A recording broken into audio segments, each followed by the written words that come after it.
Happy with মোহিনীর বিশেষ বিভাগ গল্পকথা। আর এই গল্পকথার বিশেষ আকর্ষণ বিভিন্ন লেখকের ভয়ঙ্কর ভুতুড়ে শিহরণ জাগানো গল্প। আজকের গল্প অনিশ দাস অপুর লেখা প্রেতচক্র স্পেশাল। প্রথম গল্প প্রেতচক্র। শিন নদীর উপরের সেতু পার হলো রাউল। মনটা খুশিতে ভরা। আপন মনে সে গানের কলি ভাজছিল। ফরাসি যুবক রাউল বয়সে তরুণ। ও দেখতে বেশ সুন্দর। সুন্দর মুখে ছোট সাইজের বাহারি কালো গোফটি চমৎকার মানিয়েছে। চাকরিটাও তার ভালো। রাউল একজন ইঞ্জিনিয়ার। কার্দনে এল রাউল ঢুকলো 17 নম্বর বাড়িতে। পরিচারিক কেতামাফিক সুপ্রভাত জানালো বটে, কিন্তু জানালো অত্যন্ত বেজার মুখে। রাউল বোধ হয় সেটা লক্ষ্যই করল না। সে হাসি মুখেই প্রত্যুত্তর দিল। রাউলের গন্তব্যস্থল 4 তলার একটি ফ্ল্যাট। খুশি মনেই সিঁড়ি ভেঙে উপরে উঠে দরজা খুলবার অপেক্ষায় দাঁড়িয়ে রইল রাউল। গলায় আবার গানের সুরটা এসে গেল। বুম বুম করে একটা কলি গাইতে লাগলো সে। আজ সকালে মনের মধ্যে যেন খুশির জোয়ার এসে গিয়েছে। ফ্ল্যাটের দরজা খুলে দিল একজন বৃদ্ধা ফরাসি মহিলা। রাউলকে দেখে তার বলিরেখাঙ্কিত মুখ হাসিতে উজ্জ্বল হয়ে উঠল। সুপ্রভাত, মসিয়ে মহিলা হাসি মুখে বলল। সুপ্রভাত, অ্যালিস হাসি মুখে রাউল উত্তর দিল।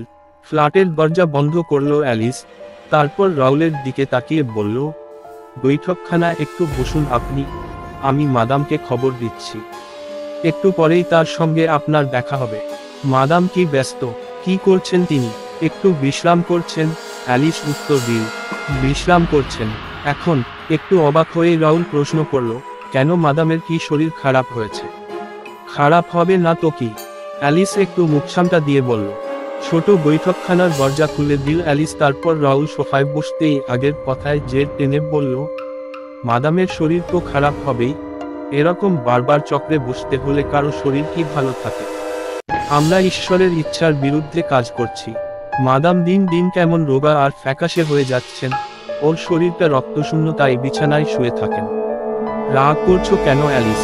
ওর কাঁধে হাত দিয়ে মিষ্টি গলায় রাউল বলল, ব্যাপারটা তুমি বুঝতে পারছো না। এর মধ্যে শয়তানের কোন ব্যাপারই নেই। অনর্থক শয়তান গোড়াকে নিয়ে টানাটানি করছো কেন? রাউলের কথায় আশ্বস্ত হতে পারল না অ্যালিস। আপন মনে নিচু গলায় সে বলতে লাগলো, এসব শয়তানি কাণ্ড কারখানা আমার মোটেই পছন্দ হয় না। মাদামের শরীরের দিকে একবার তাকিয়ে দেখুন দিনের পর দিন কি হাল হয়েছে। আমরা ইহজগতের মানুষ, পরলোকের আত্মাদের নিয়ে মাথা ঘামাবার দরকার কি আমাদের? আমাদের এটুকু জানলেই হলো যে, ভালো আত্মারা স্বর্গে যান আর খারাপ আত্মাদের যেতে হয় না। পাপীরা তাদের পাপ অনুযায়ী শাস্তি পায় নরকে। পরলোক সম্পর্কে তোমার চিন্তা ভাবনা দেখছি একেবারে জটিলতা মুক্ত। এই সম্পর্কে তোমার হিসেব নিকেশও দেখছি খুবই সহজ। আপনাদের বিয়ের পরে আর প্রেতাত্মা নিয়ে এসব চক্রটক্র করবেন না তো, মসিয়ে? অ্যালিস প্রশ্ন করল, তার কণ্ঠস্বরে অনুরোধের সুর। আরে না না, এলিসের দিকে তাকিয়ে রাউল হাসল। সত্যি বলছেন? হ্যাঁ হ্যাঁ, তুমি মাদামকে খুব ভালোবাসো, তাই না অ্যালিস? হ্যাঁ, বৃদ্ধা অকপটে স্বীকার করল। মাদামও তোমাকে খুব বিশ্বাস করেন। আমার তো তাই মনে হয়। চিন্তা করো না অ্যালিস, বিয়েটা একবার হয়ে যাক, তারপর এসব প্রেতাত্মা আর পরলোকের কারবার একেবারে তুলে দেব।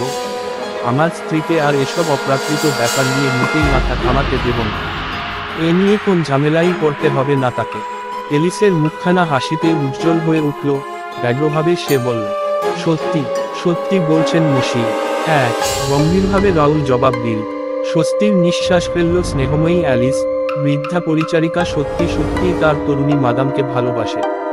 চাপা গলায় রাউল বলতে লাগলো, সত্যি, সিমনের মধ্যে একটা অদ্ভুত, একটা আশ্চর্য ক্ষমতা রয়েছে। আর সে অলৌকিক ক্ষমতা ও প্রয়োগ করেছে বারবার। কিন্তু আর নয়, এবার এ ব্যাপার ইতি টানা উচিত।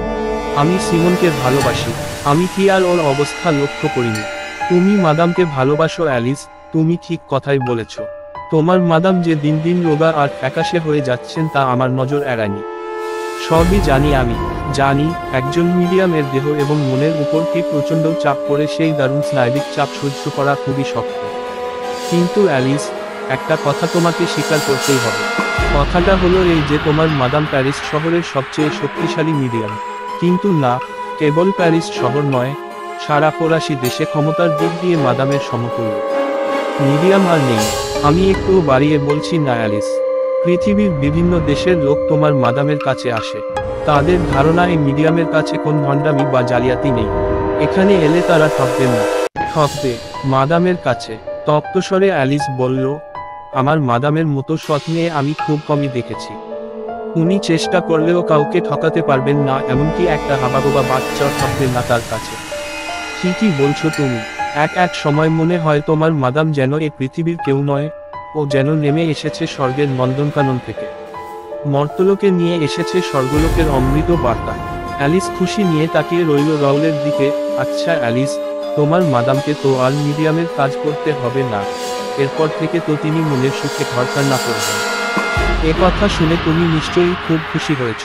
অ্যালিস হঠাৎ গম্ভীর হয়ে গেল।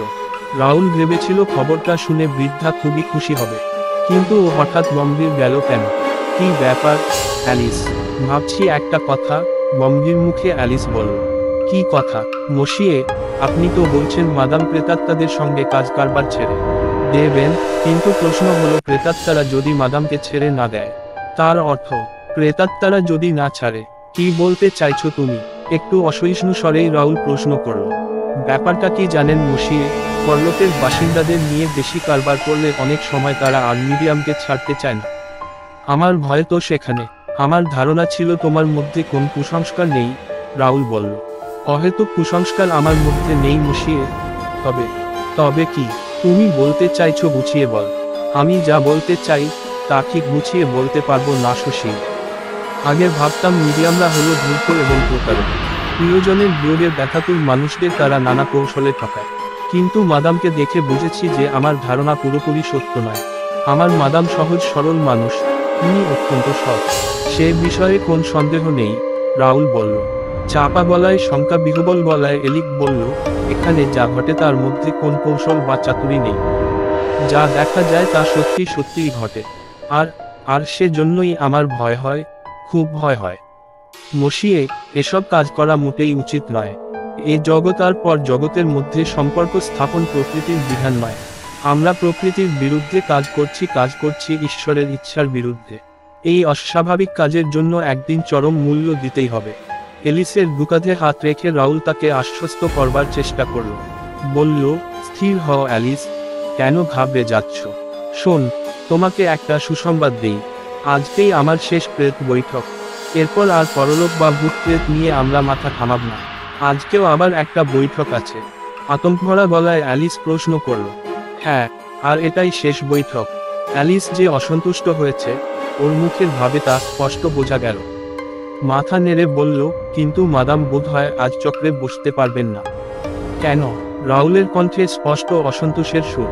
মাদাম অসুস্থ, মাথার যন্ত্রণায় তিনি কষ্ট পাচ্ছেন। আজ চক্রে বসলে তিনি আরও অসুস্থ হয়ে পড়বেন। কিন্তু আমরা যে কথা দিয়েছি, শুধু তাই নয়, আগাম টাকা পর্যন্ত নিয়েছি। তাতে কি? জানিয়ে দিন মিডিয়াম অসুস্থ, আজ তিনি চক্রে বসতে পারবেন না। ওদের কথার মাঝখানে দরজা খুলে ঘরে ঢুকলো এক সুতনুকা নারী, দীর্ঘকা, গৌরবর্ণা, হিন্দেহে কমনীয়তা আর লাবণ্যের অভাব নেই। মেয়েটির মুখখানা মহাশিল্পী বতিচেলির আঁকা ম্যাডোনার ছবির মতো। রাউলের মুখ উজ্জ্বল হয়ে উঠল। অ্যালিস তাড়াতাড়ি ঘর থেকে বেরিয়ে গেল। সিমন, রাউলের কণ্ঠে আবেগ। রাউল, প্রিয়তম। নিজের দুহাত বাড়িয়ে রাউল সিমনের দীর্ঘ শত্রু হাত দুখানি ধরল। তারপর দুবার চুমু খেল সুন্দর হাত দুখানিতে।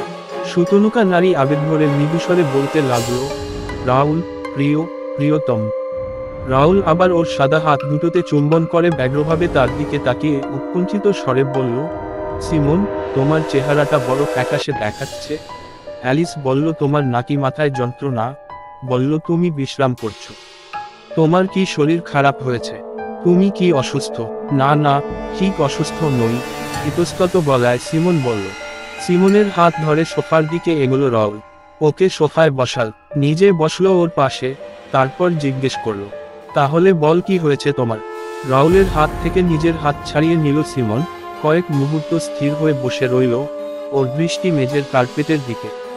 তারপর নিচু গলায় দ্রুত বলে ফেলল, আমি ভয় পেয়েছি, বড্ড ভয় পেয়েছি। রাউল কয়েক মুহূর্ত অপেক্ষা করল। রাউল ভাবল সিমন হয়তো আরো কিছু বলবে, কিন্তু যখন দেখল মেয়েটি আর কিছু বলছে না, তখন তাকে কিছুটা সাহস আর উৎসাহ দেবার জন্য বলল, ভয়? কিসের জন্য ভয়? কাকে ভয়? জানি না, তবে ভয় পেয়েছি। কিন্তু কেন? বিস্ময় বিমূঢ় দৃষ্টিতে রাউল তাকালো সিমনের দিকে। রাহুলের প্রশ্নের উত্তর এল সঙ্গে সঙ্গেই। তার দিকে তাকিয়ে সিমন বলল, জানি তুমি অবাক হবে, কিন্তু আমি যে ভয় পেয়েছি তার মধ্যে এক বিন্দু মিথ্যে নেই। কিসের ভয়, কেন ভয়, কাকে ভয়, এসব আমি কিছু জানি না। সব সময়ই এক অজানা আতঙ্ক কালো মেঘের মতো আমার মনের আকাশকে ছেয়ে ফেলেছে। মনে হয় আমার জীবনে একটা ভয়ঙ্কর কিছু ঘটতে চলেছে। মাথায় অসহ্য যন্ত্রণা, তার উপর এই অজানা আতঙ্ক। রাহুল, আমি বোধহয় পাগল হয়ে যাব। শূন্য দৃষ্টিতে সামনের দিকে তাকিয়ে রইল সিমন। নরম হাতে তাকে জড়িয়ে ধরে রাহুল বলল, না ডার্লিং, এভাবে হাল ছাড়ছো কেন? এমন করে ভেঙে পড়লে তো চলবে না। তোমার কি হয়েছে তা আমি বুঝতে পেরেছি। তুমি খুব ক্লান্ত হয়ে পড়েছ। অতি পরিশ্রমের ফলেই এসেছে এই ক্লান্তি। মিডিয়ামের জীবনে এরকম ক্লান্তি আসতেই পারে। তোমার এখন যা দরকার তা হলো বিশ্রাম, পরিপূর্ণ বিশ্রাম। আর সেই সঙ্গে চাই মানসিক শান্তি। সিমনের মুখে ফুটে উঠল কৃতজ্ঞতার ছাপ। রাহুলের দিকে কৃতজ্ঞ দৃষ্টিতে তাকিয়ে সে বলল, তুমি ঠিকই বলেছ রাহুল, এখন আমার দরকার পরিপূর্ণ বিশ্রাম আর শান্তি। চোখ বুজে রাহুলের বাহুমূলে মাথা রাখল সিমন। নিজের দেহটাকে এলিয়ে দিল রাহুলের হাতের ওপর। আমি তোমার উপর এমনি করে নির্ভর করতে চাই, একটুখানি সুখ চাই। আমার চাহিদাটা খুব বেশি নয় রাহুল, অস্ফুট স্বরে সিমন বলল। তাকে আরো কাছে টেনে নিল রাহুল। সিমনের চোখ দুটি তখনও বন্ধ। তার বুক থেকে বেরিয়ে এল দীর্ঘ নিঃশ্বাস। মৃদুকণ্ঠে সে বলল, রাহুল প্রিয়তম, তুমি আমাকে জড়িয়ে ধরলে আমি সব কথা ভুলে যাই। ভুলে যাই কি ধরনের জীবন আমাকে কাটাতে হচ্ছে। মিডিয়ামের জীবন বড় দুর্বিষহ, বড় ভয়ঙ্কর। কিন্তু তোমার আলিঙ্গনে বাধা পড়লে এই শঙ্কাতুর জীবনের কথাও আমি ভুলে যাই। তখন নিজের নিরাপত্তা সম্বন্ধে আমার মনে আর কোন সংশয় থাকে না। তুমি তো অনেকটাই জান রাহুল, তবু বলবো মিডিয়ামের জীবনের সবকিছু তুমি জানো না। রাহুলের মনে হলো তার আলিঙ্গনে বাধা সিমনের শরীরটা যেন ক্রমেই শক্ত হয়ে উঠছে। একটা আড়ষ্টতা যেন আচ্ছন্ন করে ফেলছে তার সুন্দর দেহলতাটিকে। চোখ খুলল সিমন। শূন্য দৃষ্টিতে সামনের দিকে তাকিয়ে আপন মনেই সে বলতে লাগলো, ছোট একখানা অন্ধকার ঘর, তার মধ্যে আমি বসে থাকি, অপেক্ষা করি। আমার চারপাশে পুঞ্জ পুঞ্জ অন্ধকার, বড় ভয়ঙ্কর এই নিরন্ধ্র অন্ধকার। এ অন্ধকারের মধ্যে রয়েছে কেবল শূন্যতা আর শূন্যতা। স্বেচ্ছায় এই অন্ধকার রাজ্যে নিজেকে ছেড়ে দিই। আমার চারপাশে অন্ধকার যেন জমাট বেঁধে আরো ঘন হয়ে ওঠে। সেই অন্ধকারে অপেক্ষা করতে করতে আমার চেতনার উপর ধীরে ধীরে নেমে আসে অন্ধকার। আমি অচেতন হয়ে পড়ি। তারপর যা ঘটে তার কিছুই জানতে পারি না আমি। আমার কোন অনুভূতি পর্যন্ত থাকে না। শেষ পর্যন্ত ধীরে ধীরে অনেক যন্ত্রণার মধ্যে দিয়ে ফিরে আসে আমার চেতনা। মনে হয় দীর্ঘ ঘুমের পর আমি যেন জেগে উঠলাম। তারপর এক অপরিসীম ক্লান্তিতে আমার সমস্ত দেহমন যেন আচ্ছন্ন হয়ে পড়ে। জানি ডার্লিং, আমি জানি, নরম গলায় রাহুল বলল। সে যে কি ভয়ঙ্কর ক্লান্তি তা আমি বুঝিয়ে বলতে পারবো না। নিস্তেজ গলায় সিমন বলল। একথা বলতে বলতে সিমনের শরীরটা যেন আরো এলিয়ে পড়ল। তোমার তুলনা নেই সিমন। নিজের দুহাত দিয়ে সিমনের হাত দুটো চেপে ধরে রাহুল বলল, তুমি অনন্যা। তুমি পৃথিবীর সবচেয়ে শক্তিশালী মিডিয়াম। এ ব্যাপারে তোমার শ্রেষ্ঠতা সবাই স্বীকার করতে বাধ্য। একটু হেসে নেতিবাচক ভঙ্গিতে মাথা নাড়ল সিমন। তুমি মাথা নাড়লে কি হবে? আমি সত্যি কথাই বলছি। এই দেখ, পকেট থেকে দুখানা চিঠি বের করলো রাহুল। বলল, এই যে, এই চিঠিখানা এসেছে অধ্যাপক রোসের কাছ থেকে, আর এই চিঠিখানা লিখেছেন ডক্টর জেনি। দুজনে একই অনুরোধ করেছেন। কি অনুরোধ? ভীরু গলায় সিমন জিজ্ঞেস করল। দুজনেই অনুরোধ করেছেন তুমি যেন মাঝে মাঝে মিডিয়াম হিসেবে তাদের প্রেতচক্রে অংশগ্রহণ করো। না না না, মোটেই না। সোফা ছেড়ে একলাফে উঠে দাঁড়ালো সিমন। কখনো করব না ও কাজ। সবকিছুরই একটা সীমা আছে। এবার এ কাজে ইতি টানো। তুমি তুমি নিজেও তো আমায় কথা দিয়েছ। রাহুল অবাক হয়ে সিমনের দিকে একদৃষ্টিতে তাকিয়ে রইল রাহুল। ভয়ে, উত্তেজনায় সিমন কাঁপছে। ওকে দেখাচ্ছে কোণঠাসা প্রাণীর মতো। সোফা থেকে উঠে ওর হাত ধরল রাহুল, যেন সাহস দিতে চাইল ওকে।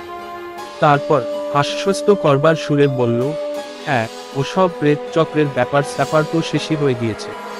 তোমাকে নিয়ে আমার খুব অহংকার সিমন, তাই চিঠি দুটো দেখালাম। সন্দেহের দৃষ্টিতে রাহুলের দিকে তাকালো সিমন। বলল, তাহলে ধরে নিচ্ছি যে তুমি আর কখনো আমাকে প্রেত চক্রে বসতে বলবে না? না না, রাহুল আশ্বাস দেবার ভঙ্গিতে বলল। তবে তবে কি? রাহুলের তার বক্তব্য শেষ করতে না দিয়ে সিমন প্রশ্ন করল। মানে, এসব বিখ্যাত লোকদের জন্য তুমি যদি স্বেচ্ছায় মাঝে মাঝে বসতে রাজি হও তবে? না না, মোটেই না। আর কখনো চক্রে বসবো না আমি। উত্তেজিতভাবে রাউলকে বাধা দিল সিমন। চক্রে বসার মধ্যে বিপদ আছে। সে বিপদ বড় ভয়ঙ্কর।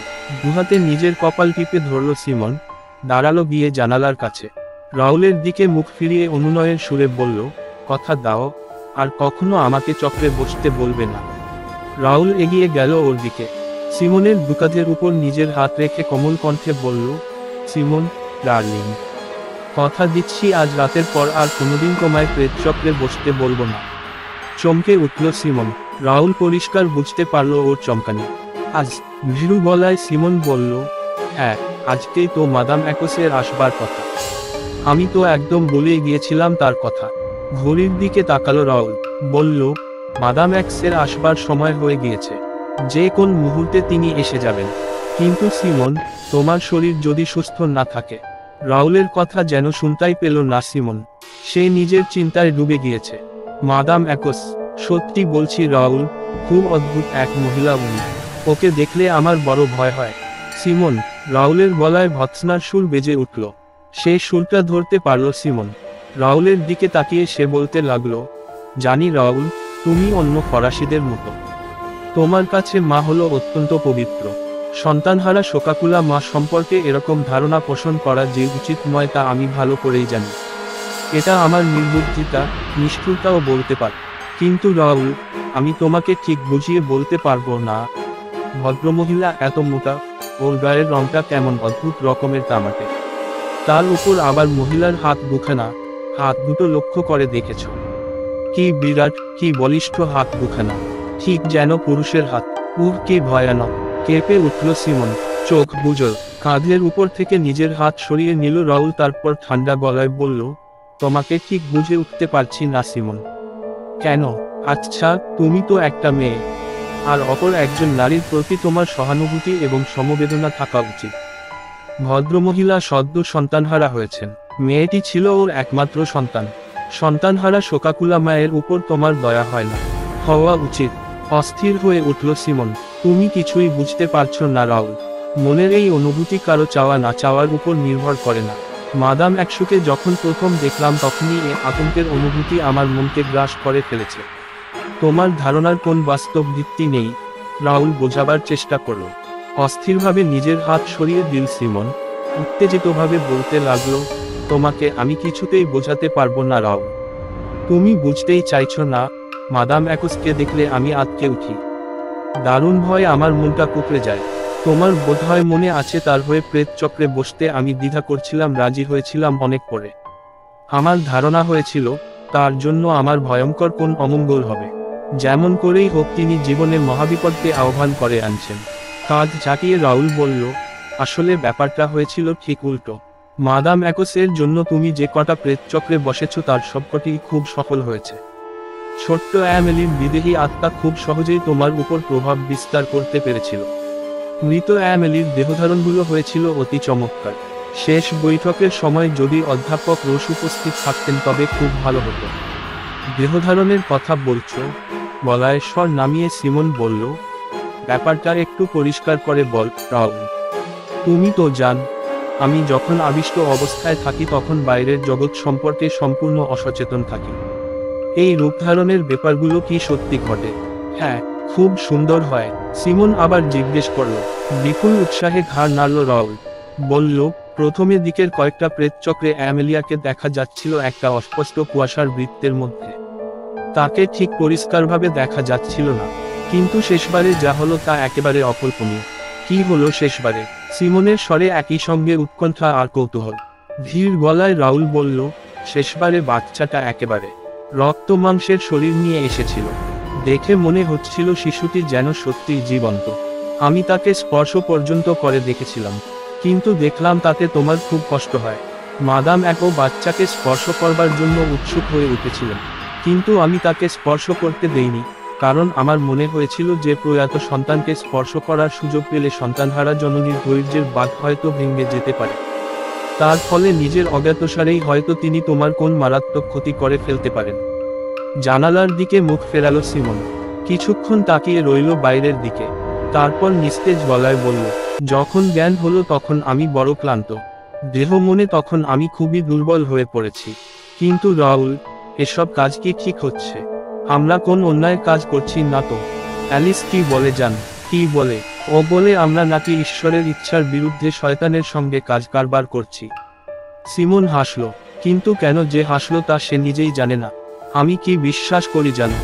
গম্ভীরভাবে রাহুল বলল, অজানাকে নিয়ে নাড়াচাড়া করবার মধ্যে সব সময়ই বিপদের সম্ভাবনা থাকে। কিন্তু কাজের পিছনের উদ্দেশ্যটা যদি ভালো হয় তবে বিজ্ঞানের স্বার্থে এটুকু বিপদের ঝুঁকি নেওয়াটা আমি সঙ্গত বলেই মনে করি। মহৎ উদ্দেশ্য সাধনের জন্য বিজ্ঞানের স্বার্থে বহু লোক জীবনকে তুচ্ছ জ্ঞান করে প্রাণ দিয়েছে। যুগ যুগ ধরে এটা চলে আসছে। এক যুগের মানুষ প্রাণ বিসর্জন দিয়ে অনুপ্রাণিত করে গিয়েছে পরের যুগের মানুষদের। তুমি যে প্রেত চক্রে বসছ তা বিজ্ঞানের জন্যই বসেছ। জ্ঞানের এক নতুন দিগন্ত উন্মোচন করবার কাজে তোমার প্রচুর অবদান রয়েছে। দীর্ঘদিনে কাজ করবার ফলে আজ তুমি দুর্বল হয়ে পড়েছ, এবার তোমার কাজের ইতি টানা হবে। আজকেই তোমার শেষ প্রেত চক্র, এরপর থেকে শুরু হবে তোমার জীবন। একটানা এতক্ষণ কথা বলে রাহুল থামল। রাহুলের দিকে তাকালো সিমন, একটুখানি হাসল, স্নেহের হাসি বলেই মনে হলো তার। এতক্ষণে তার উত্তেজনা বোধহয় কেটে গিয়েছে, ফিরে এসেছে আগেকার স্বাভাবিক স্থিরতা। ঘড়ির দিকে তাকিয়ে নিস্তেজ গলায় সে বলল, মাদাম অ্যাকোসের আসবার সময় পার হয়ে গিয়েছে। উনি তো দেরি করেন না, হয়তো আজকে আর আসবেনই না উনি। আমার কিন্তু মনে হয় উনি ঠিকই এসে যাবেন। তোমার ঘড়িটা বোধহয় ঠিক সময় দিচ্ছে না, হয়তো সঠিক সময় থেকে এগিয়ে রয়েছে। ঘরের মধ্যে হাঁটতে হাঁটতে ছোটখাটো জিনিসপত্র নাড়াচাড়া করতে করতে সিমন বলল, মাদাম অ্যাকোসকে, তার সত্যিকারের পরিচয় কি? কোথা থেকে এলেন তিনি? তিনি কোন দেশের কোন জাতের? তার আত্মীয় স্বজন বা বন্ধুবান্ধব কে আছে? এর একটা প্রশ্নেরও জবাব দিতে পারবো না আমরা। আসলে তার সম্বন্ধে কিছুই জানি না আমরা। অ্যাকোস তার আসল নাম হতে পারে না। তিনি আমাদের কাছে এসেছেন সদ্য পরিচয়। কাজ ঝাঁকিয়ে রাহুল বলল, এর মধ্যে আর অবাক হবার কি আছে? অনেক লোকই মিডিয়ামের কাছে আসল পরিচয় গোপন করেই আসে। সাবধানতার জন্যই এটা করা হয়।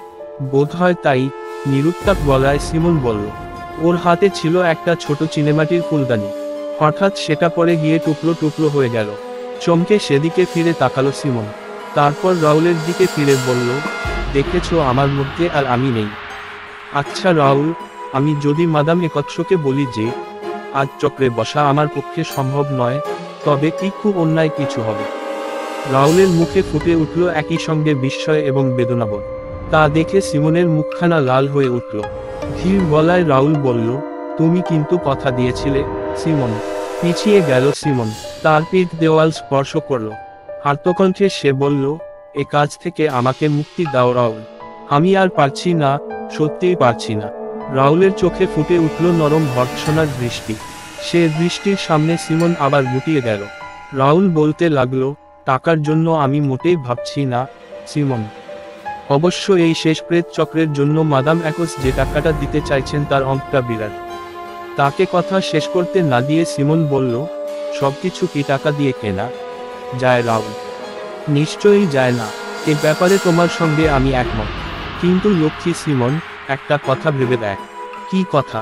মনে কর তুমি সত্যিই অসুস্থ নও, কিন্তু সেক্ষেত্রেও কোন ধনী মহিলার অনুরোধে চক্রে বসা বা না বসাটা সম্পূর্ণভাবে তোমার ইচ্ছাধীন। কিন্তু এক্ষেত্রে ব্যাপারটা অন্যরকম। ভেবে দেখ, মাদাম অ্যাকোস একজন মা। এই মা সদ্য তার একমাত্র সন্তানকে হারিয়েছেন। তিনি যদি শেষবারের মতো তার সন্তানকে দেখতে চান, তুমি তাকে দেখার সুযোগ দেবে না। সন্তানহারা মাকে তুমি এটুকু দয়া দেখাবে না? গম্ভীর হতাশায় সিমন নিজের হাত ছুঁড়তে লাগলো। ও যে খুব বিচলিত হয়ে পড়েছে তা আর বলবার অপেক্ষা রাখে না। একটু আত্মস্থ হয়ে নিস্তেজ গলায় ও বলল, তোমার কথায় বড় কষ্ট পাচ্ছি রাহুল। হয়তো তুমি যা বলছো তাই ঠিক। তোমার কথামতোই কাজ করব আমি। কিন্তু এবার বুঝেছি আমি ভয় পাচ্ছি কেন। আমার ভয়ের কারণ হলো ছোট্ট একটা শব্দ, আর সেই শব্দটি হলো মা। কি বলছো সিমন? ঠিকই বলছি। জানো রাহুল, প্রকৃতির রাজ্যে কিছু আদিম মৌলিক প্রবৃত্তির অস্তিত্ব রয়েছে। অবশ্য সভ্যতার অগ্রগতির সঙ্গে তাদের অনেকগুলিই নষ্ট হয়ে গিয়েছে। কিন্তু মাতৃত্ব মায়ের প্রবৃত্তি কিন্তু আগের মতোই রয়েছে। এই নষ্ট হয়ে যায়নি, এর রূপও পাল্টায়নি। এ ব্যাপারে পশু আর মানুষের মধ্যে কোন পার্থক্য নেই। সন্তানের প্রতি মায়ের ভালোবাসার কোন তুলনা নেই পৃথিবীতে। এ ভালোবাসাকে আইনের বাঁধনে বাঁধা যায় না। এ ভালোবাসা নির্ভয়ে যে কোন পরিস্থিতির সামনে দাঁড়াতে পারে। এই অন্ধ ভালোবাসা নিজের পথে দাঁড়ানো যে কোন বাধাকে নিমর্মভাবে নৃশংসভাবে ধ্বংস করে দিতে পারে।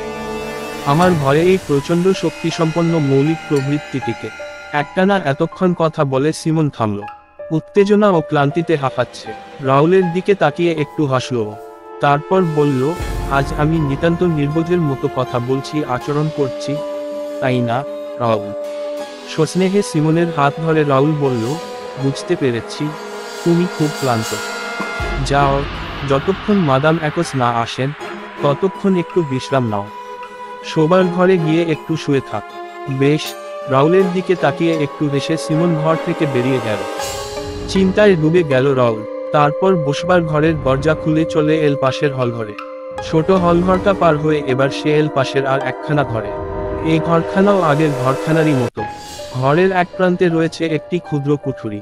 কুঠুরির মধ্যে রয়েছে একখানা বড় হাতলওয়ালা বিরাট ইজি চেয়ার। কালো ভেলভেটের ভারী পর্দাগুলো এমনভাবে সাজানো যে ইচ্ছে করলে যে কোন মুহূর্তে এই ছোট ঘরখানাকে ঢেকে ফেলে দেওয়া যায়। আবার প্রয়োজন হলে পর্দার আবরণ সহজেই সরিয়ে ফেলে ছোট কুঠুরিখানাকে লোকচক্ষুর সামনে আনা যায়। অ্যালিস ঘর সাজাচ্ছিল। কুঠুরির সামনে দুখানা চেয়ার আর একখানা গোল টেবিল। টেবিলের উপর একটা খঞ্জনি, একটা শিঙে, কয়েকখানা কাগজ আর পেন্সিল। রাহুলকে দেখে অ্যালিস বলল, মশিয়ে, আজই কিন্তু শেষ প্রেত চক্র। আজকের ব্যাপারটা ভালোয় ভালোয় মিটে গেলে রক্ষে পাই। কলিং বেলটা বেজে উঠল তীব্র তীক্ষরে। যাও, দেখ দিয়ে কে এসেছেন। মনে হয় মাদাম অ্যাকসি এসেছেন। ওই মহিলা তো গির্জায় গিয়ে সন্তানের আত্মার মঙ্গল কামনায় প্রার্থনা করতে পারেন। গম্ভীর গলায় অনুযোগের সুরে এলিসা বলল। কলিং বেলটা আবার আর্তনাদ করে উঠল। যাও, দেখ দিয়ে কে এসেছেন, আদেশের সুরে রাহুল বলল। গোজগজ করতে করতে অ্যালিস চলে গিয়ে একটু পরেই ফিরে এল। তার সঙ্গে একজন মহিলা। মহিলার দিকে তাকিয়ে অ্যালিস বলল, আপনি একটু বসুন মাদাম, আমার মাদামকে খবর দিচ্ছি যে আপনি এসেছেন। মাদাম একের সঙ্গে করমর্দন করবার জন্য রাহুল এগিয়ে গেল। সিমন ঠিকই বলেছে, বিরাট চেহারা ভদ্র মহিলা। যেমন লম্বা তেমনি মেয়েটা, তার গায়ের রং অদ্ভুত রকমের তামাটে। হাত দুখানা সত্যিই পুরুষালী। ফরাসি দেশের প্রথা অনুযায়ী তার পরনে ফরাসি দেশের কালো পোশাক। মহিলার কণ্ঠস্বরও অত্যন্ত গম্ভীর। আমার বোধ হয় আসতে একটু দেরি হয়ে গেল, গমগমে গলায় মাদাম অ্যাকোস বললেন। হাসি মুখে রাহুল বলল, হ্যাঁ, দেরি হলো, তবে বেশি নয়, মাত্র কয়েক মিনিট। মাদাম সিমন কোথায়? মাদাম সিমনের শরীরটা সুস্থ নয়, তিনি শুয়ে আছেন, রাহুল উত্তর দিল। করমর্দনের পর ভদ্রমহিলা হাত সরিয়ে নিচ্ছিলেন। হঠাৎ তিনি শক্তভাবে রাহুলের হাতটা চেপে ধরলেন। গম্ভীর অথচ তীক্ষ্ণে জিজ্ঞেস করলেন, ও তাই বুঝি? তা মাদাম সিমন আজ চক্রে বসতে পারবেন তো? হ্যাঁ, হ্যাঁ, নিশ্চয়ই বসবেন, রাহুল দ্রুত উত্তর দিল। স্বস্তির নিঃশ্বাস ফেললেন মহিলা। তারপর মুখের কালো আবরণটার বাঁধন খুলতে খুলতে একখানা চেয়ারে বসে পড়লেন। আপন মনে নিচু গলায় তিনি বলতে লাগলেন, মশিয়ে রাহুল, আপনি কল্পনাও করতে পারবেন না এরকম প্রেতচক্র আমার মনে কত আনন্দের সৃষ্টি করে। আমি অবাক হয়ে যাই। আমার একমাত্র সন্তান অ্যামেলি, সে আর আমার কাছে নেই, কিন্তু মাদাম সিমন চক্রে বসলে আমি আমার ছোট্ট বাচ্চাকে দেখতে পাই, তার সঙ্গে কথা বলতে পারি, হয়তো সম্ভব হলে তাকে আমি স্পর্শ পর্যন্ত করতে পারব। দ্রুত কণ্ঠে রাহুল বলল, না মাদাম অ্যাক্স, স্পর্শ করবার চেষ্টা মোটেই করবেন না। আমার নির্দেশ ছাড়া আপনি কোন কিছুই করতে পারবেন না, করলে সাংঘাতিক বিপদ হতে পারে। আমার বিপদ হবে না মাদাম, বিপদের সম্ভাবনা মিডিয়ামের। প্রেত চক্রে বিদেহী আত্মার দেহধারণের সময় যা ঘটে বিজ্ঞান তার ব্যাখ্যা দেবার চেষ্টা করেছে। খুঁটিনাটি বা জটিলতার মধ্যে না গিয়ে আমি সহজভাবে ব্যাপারটা বুঝিয়ে বলবার চেষ্টা করছি। আমার কথাগুলো মন দিয়ে শুনুন। বলুন। মাদাম অ্যাকোস এর স্বর গগ করে উঠল। কোন বিদেহী আত্মা যদি স্থূলদেহ ধারণ করতে চায় তবে মিডিয়ামের দেহ থেকে তাকে দেহধারণের উপাদান গ্রহণ করতে হয়। নিশ্চয়ই লক্ষ্য করেছেন যে প্রেতচক্রের সময় মিডিয়ামের মুখ থেকে সূক্ষ্ম ধোঁয়ার মতো বাষ্প বেরোয়। এই বাষ্পটি ধীরে ধীরে ঘনীভূত হয়ে প্রেতাত্মার নিখুঁত দেহের সৃষ্টি করে। মিডিয়ামের দেহ থেকে যে সূক্ষ্ম বাষ্প বেরিয়ে আসে তাকে বলে এক্টোপ্লাজম। যারা প্রেততত্ত্ব নিয়ে আলোচনা করেন তারা বলেন যে এই এক্টোপ্লাজম মিডিয়ামেরই দেহের অতি সূক্ষ্ম বস্তু। অদূর ভবিষ্যতে হয়তো নানা পরীক্ষা নিরীক্ষা ও ওজনের সাহায্যে এই জিনিসটা প্রমাণ করা যাবে, কিন্তু সেক্ষেত্রেও বিপদের সম্ভাবনা রয়েছে। কারণ দেহধারী প্রেতাত্মাকে স্পর্শ করলেই মিডিয়ামের দেহে অসহ্য যন্ত্রণার সৃষ্টি হয়। রূপধারী প্রেতাত্মাকে স্পর্শ করলে মিডিয়ামের ভয়ঙ্কর বিপদ হতে পারে, এমনকি এক্ষেত্রে মৃত্যু ঘটাও অসম্ভব নয়। গভীর মনোযোগের সঙ্গে মাদাম অ্যাকোস শুনছিলেন রাউলের কথা। রাউল আবার বলতে লাগলো, তাহলেই বুঝতে পারছেন মাদাম, মিডিয়ামের গুরুত্ব কোথায়। মিডিয়ামের সাহায্য ছাড়া বিদেহী আত্মা দেহধারণী করতে পারে না। মিডিয়াম হলো ইহলোক আর পরলোকের মধ্যে সংযোগের সেতু। যে কেউ চাইলেই মিডিয়াম হতে পারে না, কারণ সবার মধ্যে মিডিয়াম হবার প্রয়োজনীয় গুণগুলো নেই। দু একজনের মধ্যে এর দুর্লভ ক্ষমতার স্ফুরণ হয়। আশ্চর্য! আচ্ছা মশিয়ে রাউল, এমন দিন কি আসবে না যখন এই দেহধারণের ব্যাপারটা উন্নতির এমন স্তরে পৌঁছবে যে দেহধারী আত্মা মিডিয়ামের দেহ থেকে নিজেকে সম্পূর্ণ বিচ্ছিন্ন করে নিতে পারবে? এ যে সাংঘাতিক কল্পনা, মাদাম। হোক সাংঘাতিক, অসম্ভব তো নয়। হ্যাঁ, সম্পূর্ণ অসম্ভব। অন্তত এখনো পর্যন্ত যতদূর জানা গিয়েছে তার ভিত্তিতে বলা যায় এটা একেবারেই অসম্ভব। কিন্তু আজকের কথাই তো শেষ কথা নয়। আজকে যা অসম্ভব বলে মনে হচ্ছে, ভবিষ্যতে তা তো সম্ভব হয়ে উঠতে পারে। একুট প্রশ্নের উত্তর আর রাউলকে দিতে হলো না। সিমন ঘরে ঢুকলো। ওকে অত্যন্ত ক্লান্ত এবং বিবর্ণ দেখাচ্ছে। তাহলেও ও যে অনেকটা সামলে উঠেছে তা বেশ বোঝা যায়। সিমন এগিয়ে এসে মাদাম অ্যাকোসের সঙ্গে করদর্মন করল। হাত মেলাবার সময় সে যে শিউরে উঠল তা লক্ষ্য করল রাউল। শুনে দুঃখিত হলাম যে আপনার শরীর নাকি ভালো নেই, মাদাম অ্যাকোস বললেন।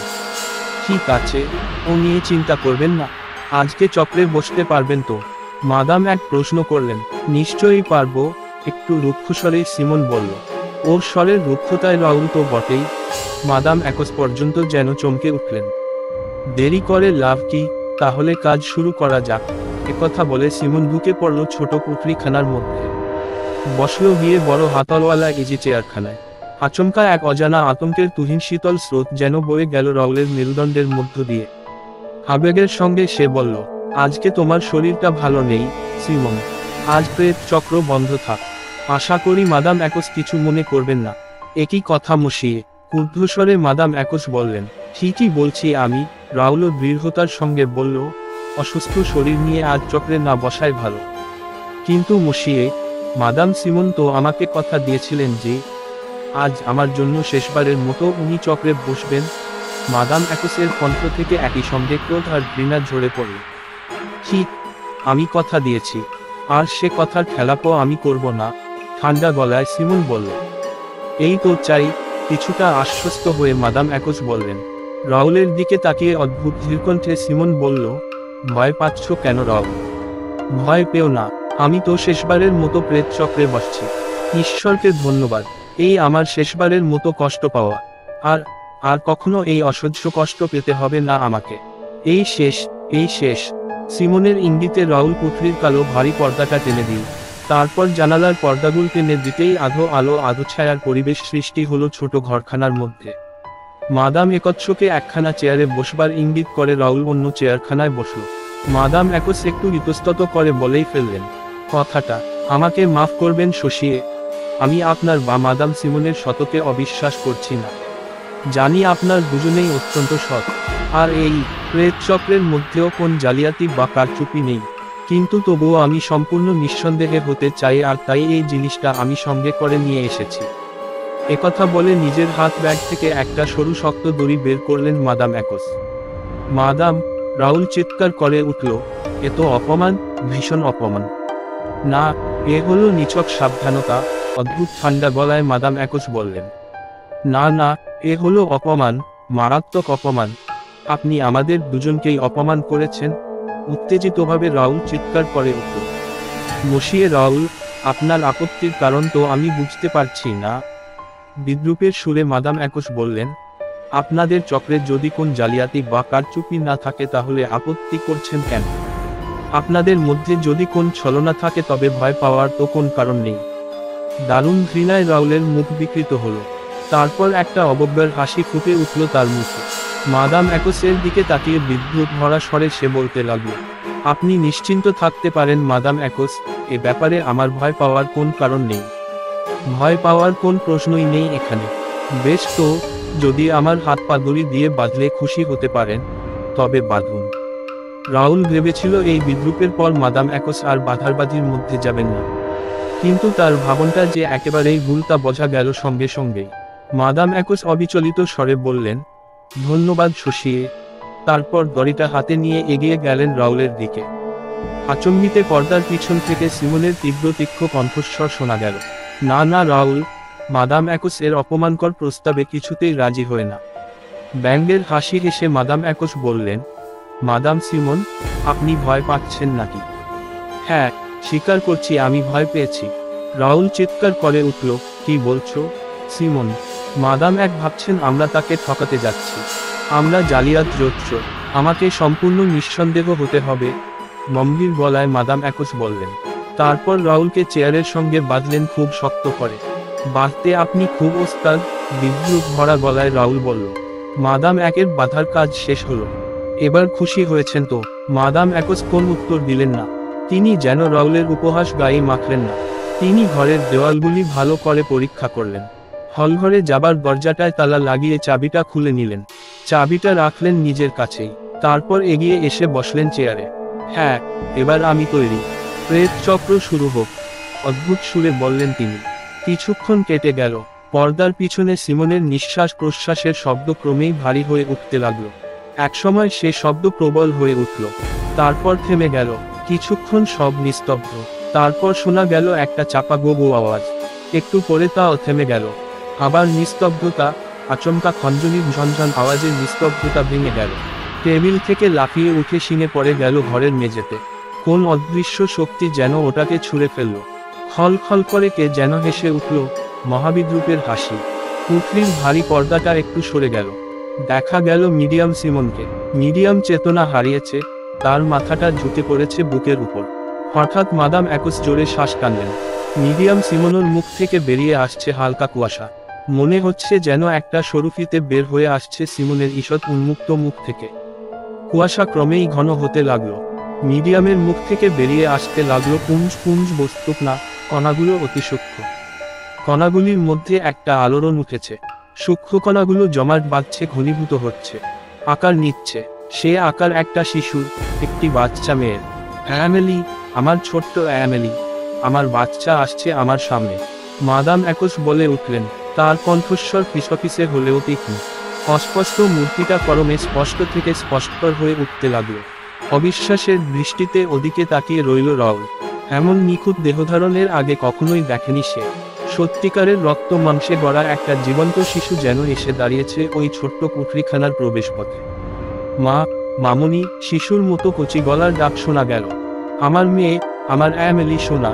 চিৎকার করে বলতে বলতে উত্তেজনায় চেয়ার ছেড়ে অর্ধেকটা উঠে পড়লেন মাদাম একসা। সাবধান মাদাম, অত উত্তেজিত হবেন না, রাউল চেঁচিয়ে উঠে সতর্ক করল। ইতস্তত করতে করতে বাচ্চা মেয়েটি এগিয়ে আসতে লাগলো সামনের দিকে। দুখানি ছোট হাত সামনে বাড়িয়ে ছোট্ট অ্যামেলি আবার ডাকলো, মা, মামুনি। হ্যাঁ হ্যাঁ, মাদামের গলা থেকে এক অদ্ভুত স্বর বেরিয়ে এল। তিনি আবার উত্তেজিতভাবে চেয়ার ছেড়ে উঠে পড়লেন। ভয় পেয়ে চিৎকার করে উঠল রাউল, এ কি করছেন মাদাম? বসুন, বসে পড়ুন, নইলে মিডিয়ামের। রাউলের কথায় কান না দিয়ে মাদাম এক তীক্ষ্ণ স্বরে বলে উঠলেন, আমার একমাত্র সন্তান অ্যামেলি, ওকে আমি ধরব, ওকে আমি বুকে নেব। পাগলের মতো সামনের দিকে এক পা এগিয়ে গেলেন মাদাম একোস। ঈশ্বরের দিব্যি, নিজেকে সংযত করুন মাদাম, নিজের চেয়ারে বসুন, বসে পড়ুন এক্ষুনি। রাউল খুব ভয় পেয়েছে। আমার বাচ্চা, আমি ওকে ধরবই, আমি ওকে কোলে নেবই, কেউ আমাকে ঠেকাতে পারবে না। সাবধান মাদাম, আমি আদেশ করছি, আপনি বসে পড়ুন, আর একটি পাও এগোবেন না। বাঁধনের মধ্যে রাউলের শরীরটা ছটফট করতে লাগলো। বন্ধন থেকে বেরিয়ে আসবার জন্য সে প্রাণপণে চেষ্টা করতে লাগলো, কিন্তু বৃথা চেষ্টা। মাদাম এক তার কাজটি বেশ ভালোভাবেই সম্পন্ন করেছেন। আসন্ন বিপদের চিন্তায় রাউলের মন ব্যাকুল হয়ে উঠল।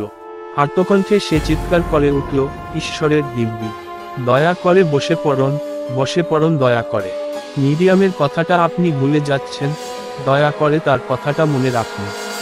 মাদাম একোস যেন শুনতেই পাননি রাউলের কথা। এক অদ্ভুত আনন্দ আর উন্মাদনার ভাব ফুটে উঠেছে তার মুখমণ্ডলে। বাচ্চা মেয়েটি এসে দাঁড়িয়েছিল পর্দার ফাঁকে। মাদাম এক হাত বাড়িয়ে তাকে স্পর্শ করলেন। সঙ্গে সঙ্গে মিডিয়াম সিমনের মুখ থেকে বেরিয়ে এক তীব্র আর্তনাদ। অসহ্য যন্ত্রণায় যেন কষ্ট পাচ্ছে মিডিয়াম। হা ঈশ্বর, এ কি সাংঘাতিক ব্যাপার! এ যে সহ্য করা যায় না। মিডিয়াম যে দুঃখ গলায় হেসে উঠে মাদাম অ্যাকোস বললেন, মসিয়ে রাউল, আপনার মিডিয়ামের জন্য আমার একটুও মাথা ব্যথা নেই। আমি কেবল আমার হারানো মেয়েকে ফিরে পেতে চাই। আপনি উন্মাদ হয়ে গিয়েছেন, মাদাম। ওই শিশু এ জগতের নয়। ওকে আর স্পর্শ করবেন না। স্পর্শ করব না মানে, ওকে যে আমার চাই। আমার দেহের মধ্যে ও তিল তিল করে গড়ে উঠেছে। আমার কাছ থেকে বহুদূরে চলে গিয়েছিল বাছা, কিন্তু মৃতের রাজ্য থেকে আমার অ্যামেলি সোনা আবার ফিরে এসেছে আমারই কাছে। ও তো মরে যায়নি, ও বেঁচে আছে। আয় আমার সোনা, আমার কোলে আয়। রাউল আবার চিৎকার করে উঠতে গেল, কিন্তু অপরিসীম আতঙ্কে তার গলা শুকিয়ে কাঠ হয়ে গিয়েছে। একটি শব্দও বেরোলো না তার মুখ থেকে। মাদাম এক ভয়ঙ্কর হয়ে উঠেছেন। পৃথিবীর সমস্ত নির্দয়তা, নির্মমতা, আদিম অসভ্যতা যেন মূর্তিমতী হয়ে উঠছে তার মধ্যে। অন্যের কথা ভাববার মতো মানসিকতা আর তার মধ্যে নেই। নিজের অন্ধ আবেগেই তিনি মত্ত। শিশু অ্যামেলির দুঠোঁট ফাঁক হলো। তৃতীয়বারের মতো শোনা গেল কচি গলার ডাক, মা, মামনি। ও আমার সোনা, ও আমার মনি, কে বলে তুই মরে গিয়েছিস? আয় আয় আমার কোলে আয়, আমার ভাঙা বুকখানাকে জুড়ে দে। উন্মাদের মতো ঝাঁপিয়ে পড়ে বাচ্চা মেয়েটিকে কোলে তুলে নিলেন মাদাম অ্যাকোস। পর্দার ওপাশ থেকে ভেসে এল অসহ্য যন্ত্রণার এক দীর্ঘায়িত আর্তনাদ। Simon, Simon! রাউল চিৎকার করে উঠল। আচ্ছন্ন দৃষ্টিতে রাউল দেখল শিশুটিকে কোলে নিয়ে মাদাম অ্যাকোস দ্রুত চলে গেলেন তার পাশ দিয়ে। তালা খুলবার শব্দ শোনা গেল। তারপর শোনা গেল সিঁড়ির উপর পায়ের শব্দ। দরজা খুলে সিঁড়ি দিয়ে নিচে নেমে গেলেন মাদাম অ্যাকোস। পর্দার ওপাশ থেকে তখনও ভেসে আসছে আর্তনাদ। অসহ্য যন্ত্রণা ছাড়া এরকম আর্তনাদ কেউ করে না। এরকম আর্ত বিলাপ ধ্বনি রাউল তার জীবনে কোনোদিন শোনেনি। আর্তনাদ ক্রমে মিলিয়ে গেল। শোনা গেল একটা বিশ্রী বিভৎস ঘর ঘর শব্দ। তারপর ধপাস করে একটি শব্দ শোনা গেল। শব্দটা দেহপতনের। উন্মাদের মতো দেহের বাঁধন খুলবার চেষ্টা করতে লাগলো রাউল। শেষ পর্যন্ত তার উন্মত্ত চেষ্টার কাছে মাদাম অ্যাকোসের কঠিন বাঁধানো হার স্বীকার করতে বাধ্য হলো। অসম্ভবকে সম্ভব করে তুলল রাউল। সে শক্ত বাঁধন থেকে মুক্ত হলো। রাউল উঠে দাঁড়াতে না দাঁড়াতেই অ্যালিস ছুটতে ছুটতে ঘরে ঢুকে চিৎকার করে উঠল, মাদাম, মাদাম! গলা চিরে সিমন! ডাকটা বেরিয়ে এল রাউলের। দুজনে ছুটে গেল কালো পর্দাটার দিকে। একটানে সরিয়ে দিল পর্দাটা, আর তক্ষুনি চমকে গিয়ে পিছিয়ে এল রাউল। উদ্ভ্রান্তভাবে সে বলে উঠল, হায় ঈশ্বর! রক্ত, এত রক্ত! জায়গাটা যে লালে লাল হয়ে গিয়েছে।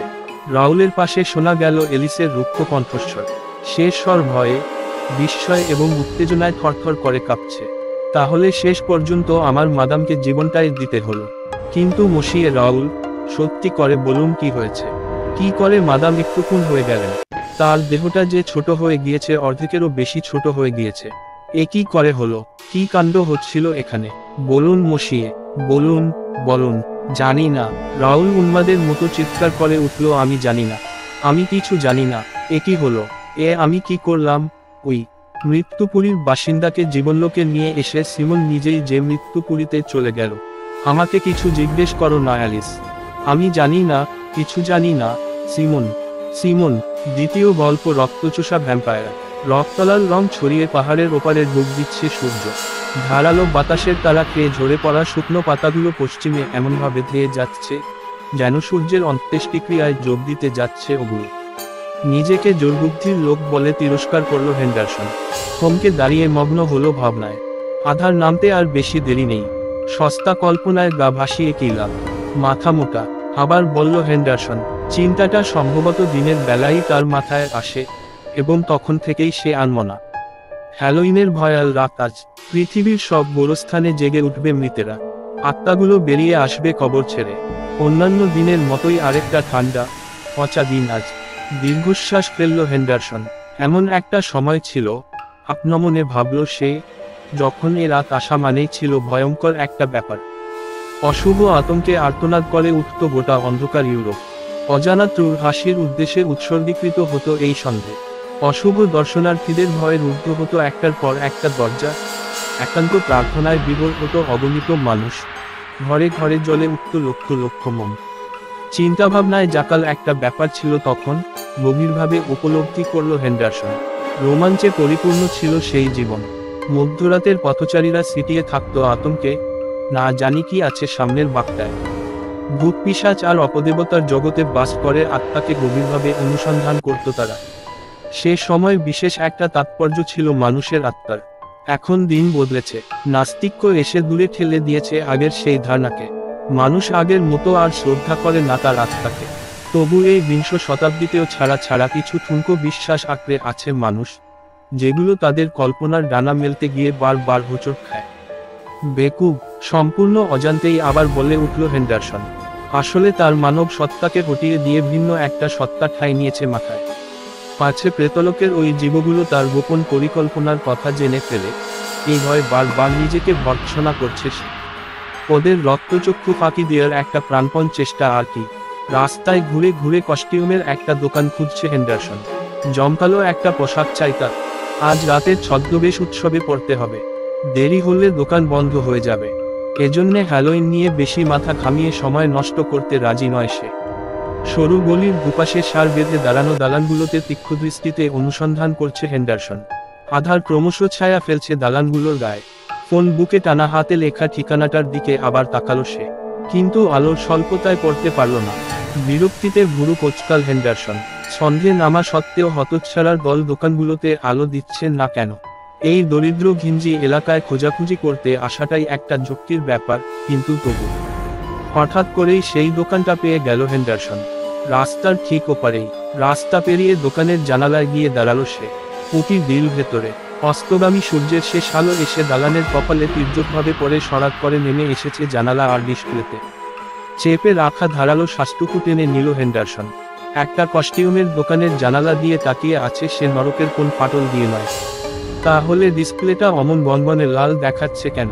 থরে থরে সাজানো মুখোশগুলো কি ভীষণ দেখাচ্ছে এই আলোতে, যেন একদল পিশাচ দাঁত বের করে হাসছে। গোধূলির রং, নিজেকে আশ্বস্ত করার ভঙ্গিতে বলল হেন্ডারসন। আসলে মুখোশগুলোর সাজানোর ঢঙই এরকম। তবু গা ছমছম করতে থাকে কল্পনাপ্রবণ লোকটার। দরজা খুলে ভেতরে ঢুকে পড়ে সে। জায়গাটা অন্ধকার এবং নীরব। ঘরের বাতাসে একাকিত্বের গন্ধ, যে গন্ধ নিরন্তর বিরাজ করে পৃথিবীর সব সমাধি, গভীর অরণ্য আর দুর্গম পাহাড়ের গুহায় গুহায়। এবং ধোসশালা। নিজের ওপর আবার রুষ্ট হলো হেন্ডারসন। আজ কি হয়েছে তার? ফাঁকা অন্ধকারের দিকে তাকিয়ে অপরাধীর ভঙ্গিতে হাসল সে। নিজেকে সান্ত্বনা দিল, এটা আর কিছু নয়, কস্টিউম শপের বন্ধ। বন্ধটা তাকে কলেজের সেই শখের নাটকের দিনগুলোতে ফিরিয়ে নিয়ে গেল। এই ন্যাপথালিন, জীর্ণ পশম, তেল আর রঙের গন্ধের সাথে তার পরিচয় অনেক দিনে। হ্যামলেট নাটকে অভিনয়ের সেই দৃশ্যগুলো মনে করতে করতে অজান্তেই একটা দাঁত কেলানো মাথার খুলি তুলে নিল সে। সংবিত ফিরতেই খুলিটা তার মাথায় চমকপ্রদ একটা ফন্দি জোগাল। এই হ্যালোইনের রাতে অন্য সবার মতো রাজা, তুর্কিবীর কিংবা জলদস্যু সেজে উৎসবে যাবার ইচ্ছে নেই তার। সাধারণ ছদ্মবেশে লিস্ট্রোমের ওখানে গেলে কেউ তাকে পাত্তাই দেবে না। তাছাড়া লিন্ডস্ট্রোমও মনঃক্ষুণ্ণ হবে, কারণ তার সোসাইটির বন্ধুরা আসবে দামি পোশাকে ছদ্মবেশ নিয়ে। হেন্ডারসন অবশ্যই লিওস্ট্রোমের ওই কৃত্রিম বন্ধুদের তেমন একটা তোয়াক্কা করে না। আসবে তো সব মেয়েলি স্বভাবের পুরুষ, আর মনি মুক্তখচিত ভারী গয়না পরা ঘোড়াটা রমণীরা। তাদের ভরকে দিয়ে হ্যালোইনের প্রাণসঞ্চার করতে ভয়ঙ্কর একটা কিছু সাজবে না কেন সে? রথ অপেক্ষায় থেকে হাঁপিয়ে উঠল হেন্ডারসন। পেছনের ঘর থেকে আলো নিয়ে আসছে না কেউ। মিনিট কয়েক পর ধৈর্য হারিয়ে ফেলল সে। কাউন্টারে সজোরে হাত চাপড়ে চেঁচাল, কে আছো? এদিকে এসো। প্রথমে নীরবতা, তারপর অস্পষ্ট একটা নড়াচড়ার শব্দ শোনা গেল পেছনে। কি বিচ্ছিরি! একটু পরেই নিচের সিঁড়িতে পৌঁছুল শব্দটা। হপ হপ হপ করে ভারী পা ফেলে উঠে আসছে কেউ। সহসাই হাঁ করে শ্বাস টানল হেন্ডারসন। কালো মতো কি একটা বেরিয়ে আসছে মেঝে খুঁড়ে। আসলে ওটা বেসমেন্টের ট্র্যাপডোর। এইমাত্র খুলল। ল্যাম্প হাতে এক লোক বেরিয়ে এসে কাউন্টারের পেছনে গিয়ে দাঁড়ালো। ল্যাম্পের আলোয় হলদেটে দেখাচ্ছে মুখ। ঘুম জড়ানো চোখে পাতা পড়ছে ঘন ঘন। লোকটা মৃদু হেসে নরম কণ্ঠে বলল, দুঃখিত, একটু ঘুমোচ্ছিলাম। তা আপনার জন্যে কি করতে পারি? স্যার, হ্যালোইনের কস্টিউম খুঁজছি আমি। ও আচ্ছা, তা কি ধরনের কস্টিউম চাই আপনার? কণ্ঠস্বরটা ক্লান্ত, খুবই ক্লান্ত। হলুদ চেহারায় নিস্তেজ একটা ভাব। চোখ দুটোতে ঘুমের রেশ কাটেনি এখনো। প্রচলিত সাইজের বাইরে একটা ছদ্মবেশ নিতে চাই আমি। মানে উৎসবে গিয়ে সবাইকে একটু ভরকে দিতে চাই আর কি। কিছু মুখোশ দেখাতে পারি আপনাকে। আরে না, নেকড়ে মানব সাজার কোন শখ নেই আমার। আমি চাই এমন একটা পোশাক, যা দেখে লোকে ছদ্মবেশটাকেই আসল রূপ মনে করে ভয় পাবে। তাহলে সত্যিকারের পোশাক চাইছেন আপনি? হ্যাঁ। হেন্ডারসনের মনে ক্ষীণ একটা সন্দেহ উকি দিয়েই মিলিয়ে গেল। সত্যিকারের পোশাক বলতে কি বোঝাতে চাইছে মাথামোটা লোকটা? সেরকম একটা পোশাক বোধহয় দিতে পারবো, স্যার। চোখ পিট পিট করে বলল সে। তার ঠোঁট জোড়ার ভাঁজে হাসির রেখা। জিনিসটা শুধু হ্যালোইনের জন্যেই? কি রকম? রক্তচোষা পিশাচের কথা ভেবেছেন কখনো? ড্রাকুলার মতো? জি, জি ড্রাকুলা। আইডিয়াটা মন্দ নয়, কিন্তু আমাকে ওই পোশাকে মানাবে তো? আটো হাসি ফুটল লোকটার মুখে। হেন্ডারসনের আপাদমস্তক জরিপ করে বলল, খুব মানাবে। বেগব প্রশংসা। বিদ্রুপের ভঙ্গিতে হাসল হেন্ডারসন। তা কোথায় সেই সাজ পোশাক? সাজ পোশাক? এটা তো শুধুই একটা পোশাক। তাও রাতের। রাতের? জি, এজন্যই তো দিচ্ছি। কি সেটা? একটা আলখেল্লা। একেবারে আসল একটা আলখেল্লা, ব্যাস এই। জি স্যার, শুধুই একটা আলখেল্লা, কিন্তু ওটা পরলে মনে হবে সবের কাফন। দাঁড়ান, নিয়ে আসছি। নরবরে পা দুটো টেনে টেনে আবার দোকানের পেছনে চলে গেল লোকটা। ট্র্যাপর খুলে নেমে গেল নিচে। হেন্ডারসন দাঁড়িয়ে রইল অপেক্ষায়। নিচে আগের চেয়ে আরো বেশি খুটখাট গুমদাম হচ্ছে। শিগগিরই ফিরে এল বুড়ো। হাতে একটি আলখেল্লা। অন্ধকারে ঝাঁকুনি দিয়ে আলখেল্লা থেকে ধুলো ঝাড়ল সে।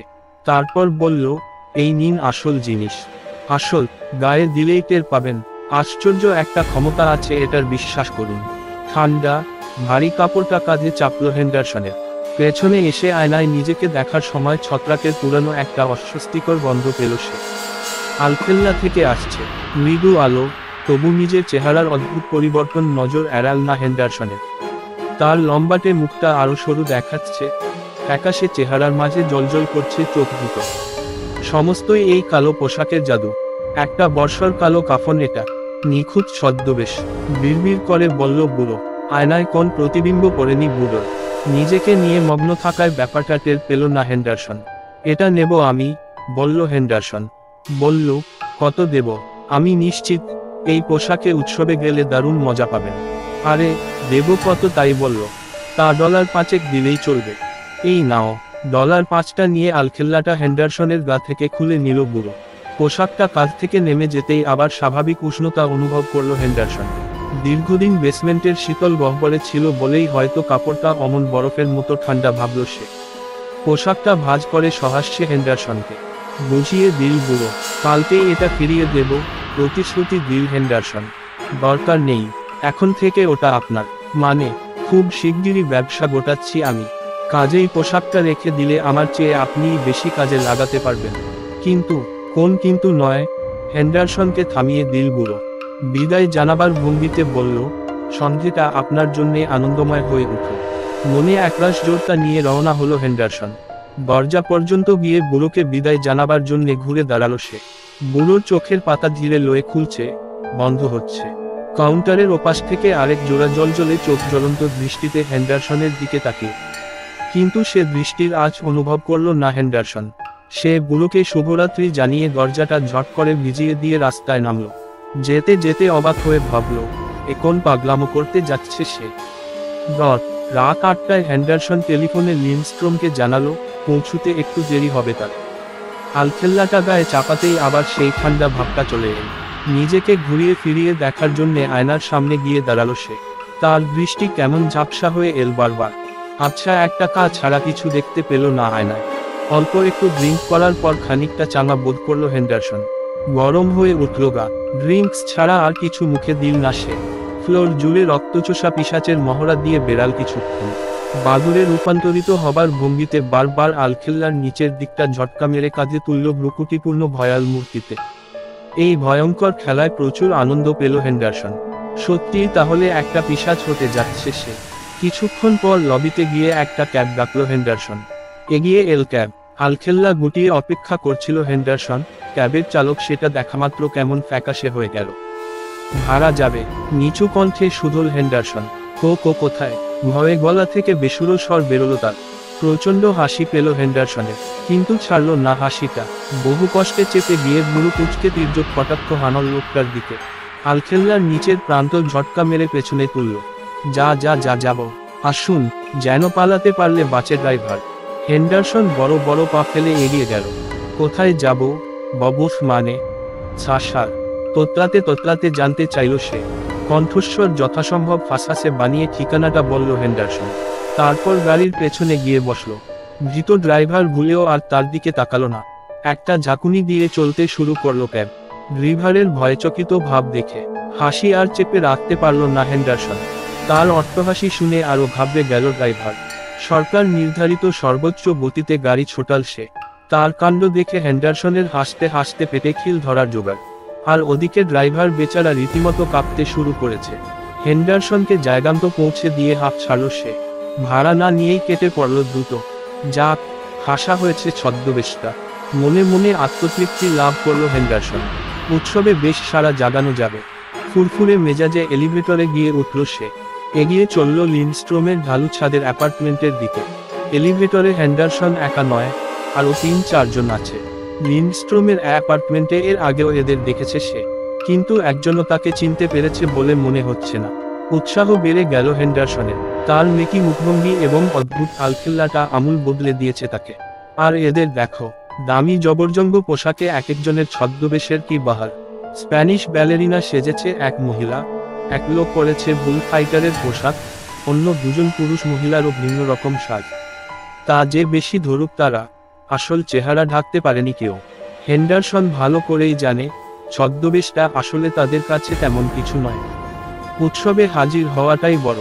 বেশিরভাগ মানুষই কস্টিউম পার্টিতে আসে তাদের অবরুদ্ধ ক্ষুধার্ত বাসনাগুলোর বাস্তবায়ন ঘটাতে।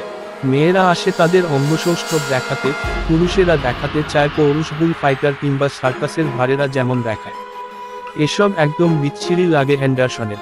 বাপুরা বীরগিরি দেখাবে ভালো কথা, তা ঘরের ভেতর কেন? সাহস থাকে তো রাস্তায় নামো। তখন অত ভয় কিসের? সবার ওপর এক পলক দৃষ্টি বুলিয়ে নিল হেন্ডারসন। প্রত্যেকেই নিঃসন্দেহে দেখতে সুন্দর, চমৎকার স্বাস্থ্য এবং প্রাণ প্রাচুর্যেরও কমতি নেই। তাদের আছে উপযুক্ত সতেজ গলা এবং ঘাড়।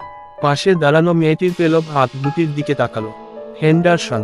কোন কারণ ছাড়াই একদৃষ্টে অনেকক্ষণ তাকিয়ে রইল সে। তারপর শোভিত ফিরতেই দেখে এলিভেটরের আরোহীরা জোরসোর হয়ে দাঁড়িয়ে আছে এক কোণে। যেন তার সাজ পোশাক আর অভিব্যক্তি দেখে তারা আতঙ্কিত। তাদের কথাবার্তা বন্ধ, সবাই কেমন চোখ বড় বড় করে তাকিয়ে। পাশে দাঁড়ানো মেয়েটির চোখমুখ দেখে মনে হচ্ছে কিছু যেন বলতে চায় সে, কিন্তু তার আগেই এলিভেটরের দরজা খুলে গেল। একে একে বেরিয়ে এল সবাই। এক ধরনের অস্বস্তি খচখচ করছে হেন্ডারসনের মনে। কোথাও ভুল হচ্ছে না তো? প্রথমে ড্রাইভার তরস্থ হলো, তারপর এরা। পানের মাত্রাটা কি বেশি হয়ে গেছে? কিন্তু এ নিয়ে বেশিক্ষণ ভাবতে পারল না হেন্ডারসন। মার্কাস লিস্ট্রোম তাকে অভ্যর্থনা জানাতে হাজির। হাতে একটা গ্লাস ধরিয়ে দিতে চাইছে সে। আমরা তাহলে এই করতে এসেছি, হালকা সুরে বিদ্রুপ করল হেন্ডারসন। আরে তুমি টোটলস। লিন্ডস্ট্রোম যে মদের নেশায় চুর, একবার তাকিয়েই যে কেউ বুঝবে। মোটা মানুষটা অ্যালকোহলে সাঁতার কাটছে। ড্রিঙ্ক নাও হেন্ডারসন। আমি আর নেব না। তবে তোমার সাজগোজ দেখে চমকে গেছি ভাই। কোত্থেকে এমন মেকআপ নিলে? মেকআপ? আমি তো মুখে কিছুই মাখিনি। ওহ তাই তো, কি বোকা আমি। লিন্ডস্ট্রোমও ঘাবড়ে গেল নাকি? তার চোখ দুটোও কি শঙ্কায় পরিপূর্ণ। অবাক হয়ে গেল হেন্ডারসন এতই ভয়ঙ্কর দেখাচ্ছে তাকে। দাঁড়াও, ওদিকে একটু ঘুরে আসি। খানিকটা ইতস্তত করে দ্রুত সরতে পড়ল লিস্ট্রোম। ব্যস্ত হয়ে পড়ল অন্যান্য অতিথিদের নিয়ে। তার ঘাড়ের পেছনটা তীক্ষ্ণ দৃষ্টিতে পর্যবেক্ষণ করল হেন্ডারসন। কি পুরু আর সাদা, চামড়ার ভাঁজ ঝুলে পড়েছে। কলারের ওপর দিয়ে একটা নীল শিরা ফুটে আছে ভীত লিন্ডস্ট্রোমের ঘাড়ে। হেন্ডারসন বাইরের ঘরে একাকী দাঁড়িয়ে। ভেতর থেকে গান বাজনা আর হাসির শব্দ আসছে। বেশ কোলাহলমুখর উৎসব। ভেতরে ঢুকতে একটু দ্বিধা হচ্ছে হেন্ডারসনের। হাতের গ্লাসটাতে চুমুক দিল সে। বাকর্ডি রাম, কড়া পানীয়, সহজেই নেশা ধরে যায়। চুমুক দিতে দিতে ব্যাপারটা তলিয়ে দেখল হেন্ডারসন। সে ভয়াল একটা রূপ বলতে চেয়েছে ঠিকই, কিন্তু সবাই এভাবে আতঙ্কে সিটিয়ে যাক এতটা চায়নি। সত্যি এই পোশাকের বিশেষ কোন ক্ষমতা আছে? পিশাচের আসল রূপ ফুটে উঠেছে তার মাঝে। লিওস্ট্রোম পর্যন্ত চমকে উঠে মেকআপের কথা বলেছে। আচ্ছা, চেহারাটাই আগে দেখা যাক। হলঘরের লম্বা প্যানেল মিররের দিকে এগোলো হেন্ডারসন। একটু উকিঝুঁকি মেরে সোজা হয়ে দাঁড়ালো চৌকোনা আয়নার সামনে। পেছনে থেকে আসা উজ্জ্বল আলোয় আয়নার কাচের দিকে স্থির দৃষ্টিতে তাকালো সে, কিন্তু কিছুই দেখতে পেল না। আয়নার সামনে সে জলজ্যান্ত বিদ্যমান, অথচ প্রতিবিম্ব পড়েনি। এটা কি করে সম্ভব? চোখ দুটো দলে নিয়ে আবার তাকালো সে। ফল একই, প্রতিবিম্ব নেই। চাপা গলায় হেসে উঠল হেন্ডারসন। তার কণ্ঠের গভীর থেকে বেরোলো এই খলখলে হাসি। ফাঁকা আয়নার দিকে তাকিয়ে থাকতে থাকতে ক্রমেই উঁচুতে চড়ল হাসি। হাসিতে কুটিল আনন্দ। ভালো নেশা ধরেছে, অফুটে বলল হেন্ডারসন। একটু আগে তবু ঝাপসা প্রতিবিম্ব দেখেছি, আর এখন তো দেখতেই পাচ্ছি না। নেশার জন্যেই চেহারাটা ভীষণ হয়েছে। ভয় পাচ্ছে সবাই। প্লিজ, একটু সরে দাঁড়াবেন।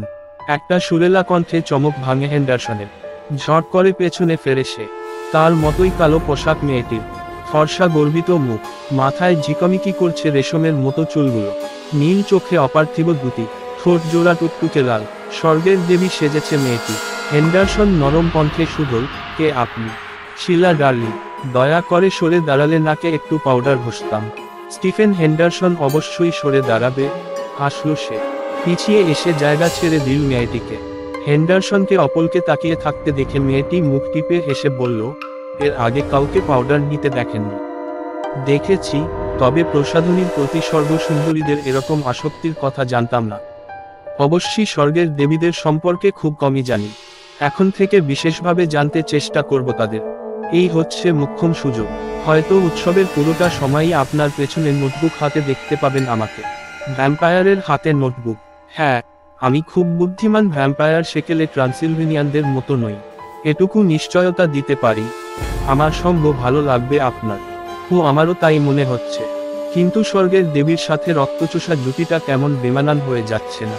সে আমরা মানিয়ে নেব, ভরসা দিল হেন্ডারসন। তাছাড়া আপনার মাঝেও তো অশুভ ছায়া রয়েছে। ধরুন এই কালো আলখেল্লাটা, এটার জন্যেই আপনাকে মনে হচ্ছে ডার্ক অ্যাঞ্জেল, যেন স্বর্গের বদলে আমার জায়গা থেকে এসেছেন। রসালাপে মজে গেলেও হেন্ডারসনের মাথায় জড়বেগে অন্য চিন্তা চলছে। অতীতের সেই বিতর্কের দিনগুলোকে স্মরণ করছে সে। গ্রিসের প্রাচীন দর্শনে কি প্রচণ্ড বিশ্বাস না ছিল তার। একসময় হেন্ডারসন বন্ধুমহলে ঘোষণা দিয়েছিল, শুধু নাটক নোবেল ছাড়া বাস্তবে প্রথম দর্শনে প্রেম বলে কিছু নেই।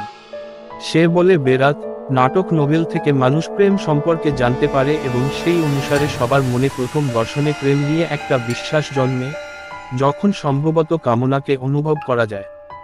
এবং এ মুহূর্তে শিলা এই স্বর্ণকেশী সুন্দরী তার মন থেকে সব অসুস্থ চিন্তা, মদের নেশা, আয়নার ভেতরে বোকার মতো উকিঝুঁকি একই সঙ্গে ঝেঁটিয়ে ভিডিও করেছে। তার চোখে এখন রঙিন স্বপ্ন। একজোড়া লাল ঠোঁট, দুটিময় নীল চোখ এবং পেলক দুটি বাহু উতলা করে তুলেছে তাকে। হেন্ডারসনের চোখের দিকে তাকিয়ে তার মনের খবর পেয়ে গেল মেয়েটা। ছোট্ট করে নিঃশ্বাস ফেলে বলল, ঠিক আছে, এখন থেকে আমরা দুজন একে অন্যের কাছে, আর আপনি নন তুমি। এ তো আমার পরম সৌভাগ্য। তবে আমি চাই আরেকটু কাছে যেতে। স্বর্গের দেবী কি নাচবে আমার সাথে? চতুর ভ্যাম্পায়ারা চলল। ও ঘরে যাই। হাতে হাত রেখে পার্লারে ঢুকলো ওরা। হাসি আনন্দে ভরপুর উৎসব, ঘর জুড়ে নেশার তরলের ছড়াছড়ি। তবে নাচের প্রতি আগ্রহ দেখা যাচ্ছে না কারো। জোড়া জোড়া নারী পুরুষ ছোট ছোট দলে ভাগ হয়ে খোশগল্পে মুশগুল। উৎসবের রীতি অনুযায়ী ছদ্মবেশধারীরা ঘরের কোণে নানান রংভঙে মত্ত। হেন্ডারসন ঘরে ঢোকা মাত্রই ভারী হয়ে উঠল আনন্দমুখর পরিবেশ। হেন্ডারসন যখন ভরা আসরের মাঝখানে গিয়ে আলখেল্লার প্রান্ত ঝটকা মেরে কাঁধে তুলল, অদ্ভুত একটা প্রতিক্রিয়া দেখা গেল সবার মাঝে। ধ্যানগম্ভীর নীরবতা নেমে এল ঘরে। বড় বড় পা ফেলে এগোতে এগোতে কেমন ফ্যাকাশে হয়ে গেল হেন্ডারসনের জাকুটিপূর্ণ চেহারা। শিলাকে দেখে মনে হচ্ছে ব্যাপারটাকে বিরাট একটা তামাশা হিসেবে নিয়েছে সে। ওদের দেখিয়ে দাও, ভ্যাম্পায়ার কাকে বলে। ঠিক করে হাসল শিলা, শক্ত করে পেঁচিয়ে ধরল হেন্ডারসনের বাহু। উৎসাহে প্রভাবিত হলো হেন্ডারসন। যুগলদের দিকে শ্যানদৃষ্টি হানতে হানতে এগিয়ে গেল সে। বিশেষ করে মেয়েদের বিকট মুখভঙ্গি করে ভয় দেখালো। অতিথিদের ঝটিতি ঘাড় ফেরানো, তাৎক্ষণিক মৃদু আর্তনাদ, এসব বুঝিয়ে দিল হেন্ডারসনের উদ্দেশ্য কতটা সফল। মূর্তিমান বিভীষিকার মতো লম্বা ঘর জুড়ে বিচরণ করছে সে। পেছনে থেকে ক্রমাগত ফিসফাস আসছে তার কানে, লোকটাকে আমাদের সাথেই এলিভেটরে এসেছে, এবং সে, তার চোখ দুটো দেখেছ, সাক্ষাৎ রক্তচোষা। Hello, Dracula. মার্কাস লিন্ডস্ট্রোম এবং ক্লিওপেট্রার বেশধারী এক গমরামুখ শ্যামলা মেয়ে এগিয়ে এল হেন্ডারসনের দিকে। দুজনেই বেসামাল। ক্লাবে যখন লিন্ডস্ট্রোম স্বাভাবিক থাকে, লোকটাকে তখন ভালোই লাগে হেন্ডারসনের, কিন্তু পার্টি বা উৎসবের লোকটাকে সহ্য করা মুশকিল। যেমন এই মুহূর্তে তাকে আর যাই হোক ব্রো বলা যাবে না। প্রিয় বন্ধুগণ, ঘোষণা দেয়ার ভঙ্গিতে চেঁচাল লিন্ডস্ট্রোম, এই হ্যালোইনের রাতে আমার অত্যন্ত প্রিয় এক বন্ধুকে পরিচয় করিয়ে দিচ্ছি আপনাদের সাথে। কাউন্ট ড্রাকুলা এবং তার মেয়েকে দাওয়াত করেছিলাম, তারাই এখন আপনাদের সামনে উপস্থিত। কাউন্টের দাদিকেও আসতে বলেছিলাম, কিন্তু তিনি জেমিমা ফুপুকে নিয়ে আরেকটা পার্টিতে গেছেন। আসুন কাউন্ট, আমার ছোট্ট খেলার সাথীটির সাথে কথা বলুন। ওহ, ড্রাকুলা, অবাক হবার ভান করল মেয়েটি। কি বড় বড় চোখ আপনার, কত বড় বড় দাঁত। ওহ, অন্য কোন সময় হলে লিওস্ট্রোমের চোয়ালে ধাই করে একটা ঘুষি মেরে বসত হেন্ডারসন, কিন্তু এই হাসি খুশি পরিবেশে এতগুলো লোকের সামনে এমন কাজ করাটা মোটেও সমীচীন হবে না। তাছাড়া শিলা আছে পাশে, এর চেয়ে উজবুক লোকটার স্থূল রসিকতায় তাল দেয়াই ভালো। হ্যাঁ, সে পিশাচি একটা। মেয়েটার দিকে ফিরে মুচকি হাসল হেন্ডারসন, তারপর ঋজুভঙ্গিতে সমবেত অতিথিবৃন্দের দিকে তাকিয়ে কুটি করল সে। হাত দুটো ঘষল আলখেল্লায়। আশ্চর্য, কাপড়টা এখনো ঠান্ডা।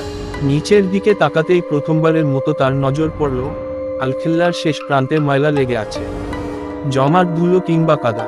ভালো করে দেখার জন্যে আলখেল্লার নিচের দিকটা লম্বা একটা হাত দিয়ে টেনে তুলল সে, কিন্তু বুক পর্যন্ত তোলার পর পিছল ঠান্ডা সিল্ক হাত ফসকে পড়ে গেল। বেশ অনুপ্রাণিত দেখালো তাকে। তার চোখ দুটো আরেকটু বড় এবং জুলজুলে হলো, ফাঁক হয়ে গেল মুখ। অদ্ভুত একটা ইন্দ্রিয় শক্তি ভর করলো তার উপর। মার্কাস লিন্ডস্ট্রোমের নরম মোটা গলার দিকে তাকালো সে। সাদা চামড়ায় নীল শিরা ফুটে আছে, ঘর ভর্তি লোক তাকিয়ে আছে তার দিকে। অনুভূতিটা এবার পুরোপুরি গ্রাস করলো তাকে। ভজ ভাজ চামড়ার গলার ওপর চোখ দুটো স্থির হলো। একজন মোটা মানুষের তুলতুলে গলা। হেন্ডারসনের হাত দুটো বেরিয়ে এসেছে। লিস্ট্রোম ভীত ইঁদুরের মতো চিচি করে উঠল। তেল চোচচোকে নাদুস নুদুস হংদুরের মতো লাগছে লোকটাকে। রক্তে ঠাসা শরীর, পিশাচেরা রক্ত পছন্দ করে। কিচমিচ করা ধারী ইঁদুরের গলার শিরা থেকে বের হওয়া রক্ত, উষ্ণ রক্ত। মনের প্রতিক্রিয়ায় সাড়া দিল হেন্ডারসন। কণ্ঠের গভীর থেকে বেরোলো কথাটা। হাত দুটো ইতিমধ্যে লিস্ট্রোমের গলায় গিয়ে পৌঁছেছে। কি উষ্ণ গলা! পাগলের মতো শিরা খুঁজে বের করল সে। মুখটা এগিয়ে যাচ্ছে গলার দিকে। নিজেকে ছাড়াতে চেষ্টা করল লিস্ট্রোম, কিন্তু হেন্ডারসনের বজ্রমুখী আরো চেপে বসল গলায়। লালচে হয়ে গেল লিস্ট্রোমের চেহারা। রক্ত সব উঠে আসছে মাথায়। এই তো চাই রক্ত। মুখটা আরো বড় হলো হেন্ডারসনের। শিরশির করে উঠল দাঁত। মোটা গলাটা স্পর্শ করল মুখ। তারপর, থামো, যথেষ্ট হয়েছে। শীতল কণ্ঠ শিলার। হেন্ডারসনের হাত ধরে টানছে সে। মাথা তুলে তাকালো হেন্ডারসন। নিজের কাণ্ড দেখে নিজেই হতবাক। লিন্ডস্ট্রোমকে ছেড়ে দিল সে। হা করে হাঁপাচ্ছে বেচারা। বিস্ময় গোল হয়ে গেছে দর্শকদের মুখ। হেন্ডারসনের কানের কাছে ফিসফিস করল শিলা, এটা কি করলে? ভয়ে তো বেচারা আধমরা। নিজের মাঝে ফিরে আসার চেষ্টা করল হেন্ডারসন। সবার দিকে দৃষ্টি বুলিয়ে হাসল। বলল, ভদ্রমহিলা এবং ভদ্রমহোদয়গণ, আমাদের উৎসবের আয়োজক আমার সম্পর্কে যা বলেছেন তার ছোট্ট একটা প্রমাণ দেখালাম আপনাদের। আমি সত্যিই একটা রক্তচোষা। তবে আপনারা নিশ্চিন্তে থাকুন, দ্বিতীয়বার আর এমন দৃশ্য দেখতে হবে না। এখানে যদি কোন ডাক্তার থাকেন, তাহলে অবশ্যই রক্ত ববলের একটা আয়োজন করতে পারি। স্বস্তির নিঃশ্বাস ছাড়ল সবাই। গোল মুখগুলোতে হাসির হুল্লোড় উঠল। বেশিরভাগই হাসল হিস্টেরিয়াগ্রস্ত রোগীর মতো। হেন্ডারসন তৃপ্ত, কিন্তু মার্কাস লিওস্ট্রোমের মুখে হাসি নেই। সে ভয় বিহ্বল চোখে হেন্ডারসনের দিকে তাকিয়ে। হেন্ডারসন ভালো করেই জানে তার ভয়টা কিসের। জটলা ভেঙে যে যার মতো ছড়িয়ে পড়ল আবার। এলিভেটর থেকে একতারা খবরের কাগজ নিয়ে বেরিয়ে এল একজন। রং মেখে চেহারাটা ঢেকে ফেলেছে সে। মাথায় ক্যাপার গায়ে অ্যাপ্রন চাপিয়ে নিউজ বয় সেজেছে। পত্রিকা হাতে চেঁচাতে চেঁচাতে ছুটে এল সে। গরম খবর, তাজা খবর, পড়ুন সবাই। হ্যালোইনের বড় চমক, বাড়তি আকর্ষণ। কলহাস্যরত অতিথিরা কিনতে লাগলো পত্রিকা। এক মহিলা এগিয়ে এল শিলার দিকে। শিলাকে যেতে বলল তার সাথে। বিমূঢ় একটা ভাব নিয়ে তার সাথে এগোলো শিলা। হেন্ডারসনকে শুধু বলল, যাই, আবার দেখা হবে। শিলার অবজ্ঞা গায়ে জ্বালা ধরালো হেন্ডারসনের। মেয়েটা মনে মনে খেপে গেছে তার উপর, কিন্তু সে নিজেই তো বুঝতে পারছে না লিস্ট্রোমকে ওভাবে চেপে ধরেছিল কেন। কি ভয়ানক সেই অনুভূতি! কেন এমন হয়েছিল? নকল নিউজ বয় সামনে দিয়ে যাবার সময় অনেকটা অজান্তেই একটা পত্রিকা কিনে ফেলল হেন্ডারসন। দেখাই যাক হ্যালোইনের বড় চমকটা কি। প্রথম পৃষ্ঠায় আতিপাতি করে খুঁজেও কোন চমক আবিষ্কার করতে পারল না হেন্ডারসন। পাতা উল্টে শেষ পৃষ্ঠায় চলে এল সে। পাওয়া গেল কাঙ্ক্ষিত শিরোনাম। শুধু চমকই নয়, খবরটা হেন্ডারসনের জন্য একটা রোমহর্ষক ব্যাপার। পড়তে পড়তে আতঙ্কের চূড়ান্ত সীমায় পৌঁছল সে। আজ এক কস্টিউম শপে আগুন লাগে, 8টার পরপরই দমকল বাহিনী সেখানে পৌঁছে। আগুন আয়ত্তের বাইরে চলে যায়, সম্পূর্ণভাবে ভস্মীভূত। ক্ষতির পরিমাণ ভীষণ অদ্ভুত। মালিকের পরিচয় জানা যায়নি, কঙ্কালটা পাওয়া গেছে না। সশব্দে কুপিয়ে উঠল হেন্ডারসন। খবরটা আরেকবার পড়ল সে। আবার কঙ্কালটা পাওয়া গেছে দোকানের নিচে, সেলারে, একটা মাটির বাক্সে। আর বাক্সটা একটা কফিন। আরও 2টো বাক্স ছিল সেখানে, দুটোই খালি। কঙ্কালটা একটা আলখেল্লায় মোড়ানো ছিল। আগুন কোন ক্ষতি করতে পারেনি ওটার। খবরের শেষে একটা বক্স এঁকে তাতে মোটা কালো কালো অক্ষরের শিরোনাম সহ প্রত্যক্ষদর্শীদের মন্তব্য ছাপা হয়েছে। পড়শিরা বড় ভয় পেত জায়গাটাকে। তাদের ধারণা হাঙ্গেরির ওদিকে দোকানের মালিকের বাড়ি। অজানা অচেনা সব লোক আসতো দোকানটায়, ডাকিনী বিদ্যার চর্চা, প্রেত পূজা এসব নাকি চলতো ওখানে। প্রণয়োদ্দীপক পানীয়, জাদু টোনার তাবিজ, রহস্যময় ভুতুরে পোশাক, কুসংস্কারমূলক বিভিন্ন জিনিসই ছিল দোকানটার পণ্য। ভুতুরে পোশাক, পিশাচ, আলখেল্লা, একে একে সবই ধরা পড়ল হেন্ডারসনের চোখে। মনে পড়ে গেল বুড়োর সেই কথাগুলো, একটা আলখেল্লা, একেবারে আসল। তাছাড়া বুড়ো আলখেল্লাটা ফেরতও নিতে চায়নি, বলেছে দরকার নেই, এখন থেকে ওটা আপনার। কথাগুলো ঘাই মারল হেন্ডারসনের মগজে। ঘর থেকে ছুটে বেরিয়ে গেল সে। সেই প্যানেল মিররের সামনে গিয়ে দাঁড়ালো। মুহূর্ত মাত্র স্থির রইল সে। তারপরই আত্মরক্ষার ভঙ্গিতে একটা হাত উঠে গেল চোখের সামনে। প্রতিবিম্ব পড়েনি আয়নায়। সহসাই ঝা করে মনে পড়ে গেল, ভ্যাম্পায়ারদের কোন প্রতিফলন ঘটে না, কোন সন্দেহ নেই কিছু একটা ভর করেছে তার উপর। এই অশুভ শক্তি তাকে কোমল হাত আর মাংসল গলার দিকে টানছে। এজন্যই লিস্ট্রমকে ঝাপটে ধরেছিল সে। হায় ঈশ্বর, ছাতলা পড়া এই কুচকুচে কালো আলখেল্লাটাই যত নষ্টের গোড়া। কোন সাধারণ মাটি নয়, গোবরখানার মাটি লেগে আছে এটার সাথে। হিমশীতল এই পোশাকটাই তার মাঝে একটা খাঁটি রক্তচোষাকে জাগিয়ে তুলেছে। এখন ভাবতেই কেমন ঝিঝিম করছে মাথা। একসময় সত্যিকারের এক পিশাচের সম্পত্তি ছিল অভিশপ্ত পোশাকটা। এটার আস্তিনে জ্যামরচে রঙা দাগ দেখা যাচ্ছে, নির্ঘাত শুকনো রক্ত। রক্ত দেখতে কি সুন্দর এই জিনিস। রক্তের উষ্ণতায় আছে প্রাণ, আছে প্রবহমান জীবন। দূর উন্মত্ত মাতালের মতো কি যাতা ভাবছে সে। ও, আমার ভ্যাম্পায়ার বন্ধুটি তাহলে এখানে। শিলা কখন যে পাশে এসে দাঁড়িয়েছে টেরি পায়নি হেন্ডারসন। বুকের ভেতর তলপাড় শুরু হয় তার। শিলার উজ্জ্বল চোখের দিকে তাকাতেই সে টের পায়, মেয়েটির টুকটুকে ঠোঁট তাকে নীরব আমন্ত্রণ জানাচ্ছে। উষ্ণ একটা ঢেউ অনুভব করে হেন্ডারসন। ঝলমলে কালো পোশাক ভেদ করে উঁচু হয়ে থাকা শিলার ধবধবে গলার দিকে তাকায় সে। আরেকটা উষ্ণতা জেগে ওঠে তার মাঝে। এই উষ্ণতায় রয়েছে ভালোবাসা, কামনা এবং একটি ক্ষুধা। হেন্ডারসনের চোখের ভাষা বুঝে নেয় শিলা। তার চোখেও যে ওই আগুন। সেও ভালোবেসে ফেলেছে সামনে দাঁড়ানো পুরুষটিকে। আবেগের তাড়নায় চট করে আলখিল্লাটা খুলে ফেলে হেন্ডারসন। বরফ শীতল ভার নেমে জায়গা থেকে। সে এখন অভিশপ্ত পোশাকটার নাগপাশ থেকে মুক্ত। শিলাকে জড়িয়ে ধরে চুমু খাওয়ার তীব্র একটা ইচ্ছে হয় তার, কিন্তু জোরটা এসে বাধা দেয়। কি ক্লান্ত হয়ে পড়েছ? শুধুই শিলা। একই শিহরণ তাকেও দোলা দিচ্ছে। সেও খুলে ফেলে তার আলখিল্লা। অশুভ আবরণ ভেদ করে বেরিয়ে আসে সত্যিকারের দেবী। অ্যাঞ্জেলের পোশাকে দারুণ লাগছে শিলাকে। সোনালি চুল এবং গর্বিত ভঙ্গিমার মাঝে ফুটে উঠেছে তার পূর্ণাঙ্গ নারীসত্তা। অজান্তেই প্রশংসাধ্বনি বেরোয় হেন্ডারসনের কণ্ঠ থেকে। সে ফিসফিস করে বলে, আমার স্বর্গসুন্দরী। শিলাও সাড়া দেয়, আমার শয়তান। পরমুহূর্তে বাহুবন্ধনে আবদ্ধ হয় দুজন। শিলার আলখেল্লাটা চলে আসে হেন্ডারসনের হাতে। দুরন্ত আবেগে একাকার হয়ে যায় দুজোড়া ঠোঁট। লিন্ডস্ট্রোম এবং তার কজন সঙ্গীর আকস্মিক আগমন দুজনের দুবার ভালোবাসায় ছেদ ঘটাল। গল্প করতে করতে ঢুকে পড়েছে তারা। হেন্ডারসনকে দেখেই কুকড়ে গেল লিন্ডস্ট্রোম। ভয়ার্ত কণ্ঠে বলে উঠল, তো তুমি এখনো আছো? ভয় নেই, হাসল হেন্ডারসন। এক্ষুনি চলে যাচ্ছি। শিলাকে জড়িয়ে ধরে খালি এলিভেটরের দিকে এগোলো হেন্ডারসন। তরাস খাওয়া লিন্ডস্ট্রোমের ছাই বরণ মুখের ওপর দরাম করে বন্ধ হলো দরজা। আমরা কি চলে যাচ্ছি? হেন্ডারসনের কাঁধে মাথা রেখে জানতে চাইল শিলা। হ্যাঁ, যাচ্ছি। তবে মাটির ধরায় নয়, নিচে আমার জগতে না গিয়ে যাচ্ছি। ওপরে তোমার ভুবনে, ছাদের বাগানে। হ্যাঁ গো, আমার স্বপ্নের রানী।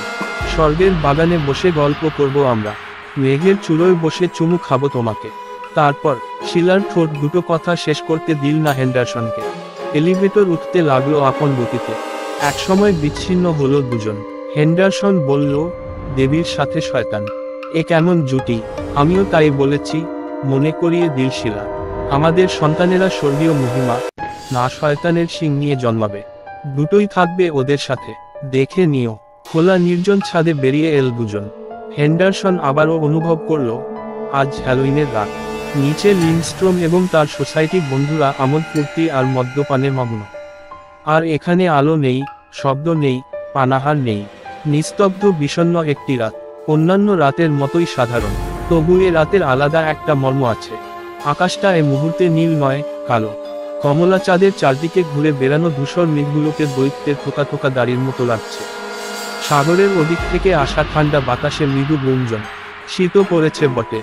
আমার কাপড়টা দাও, মৃদুকণ্ঠে বলল শিলা।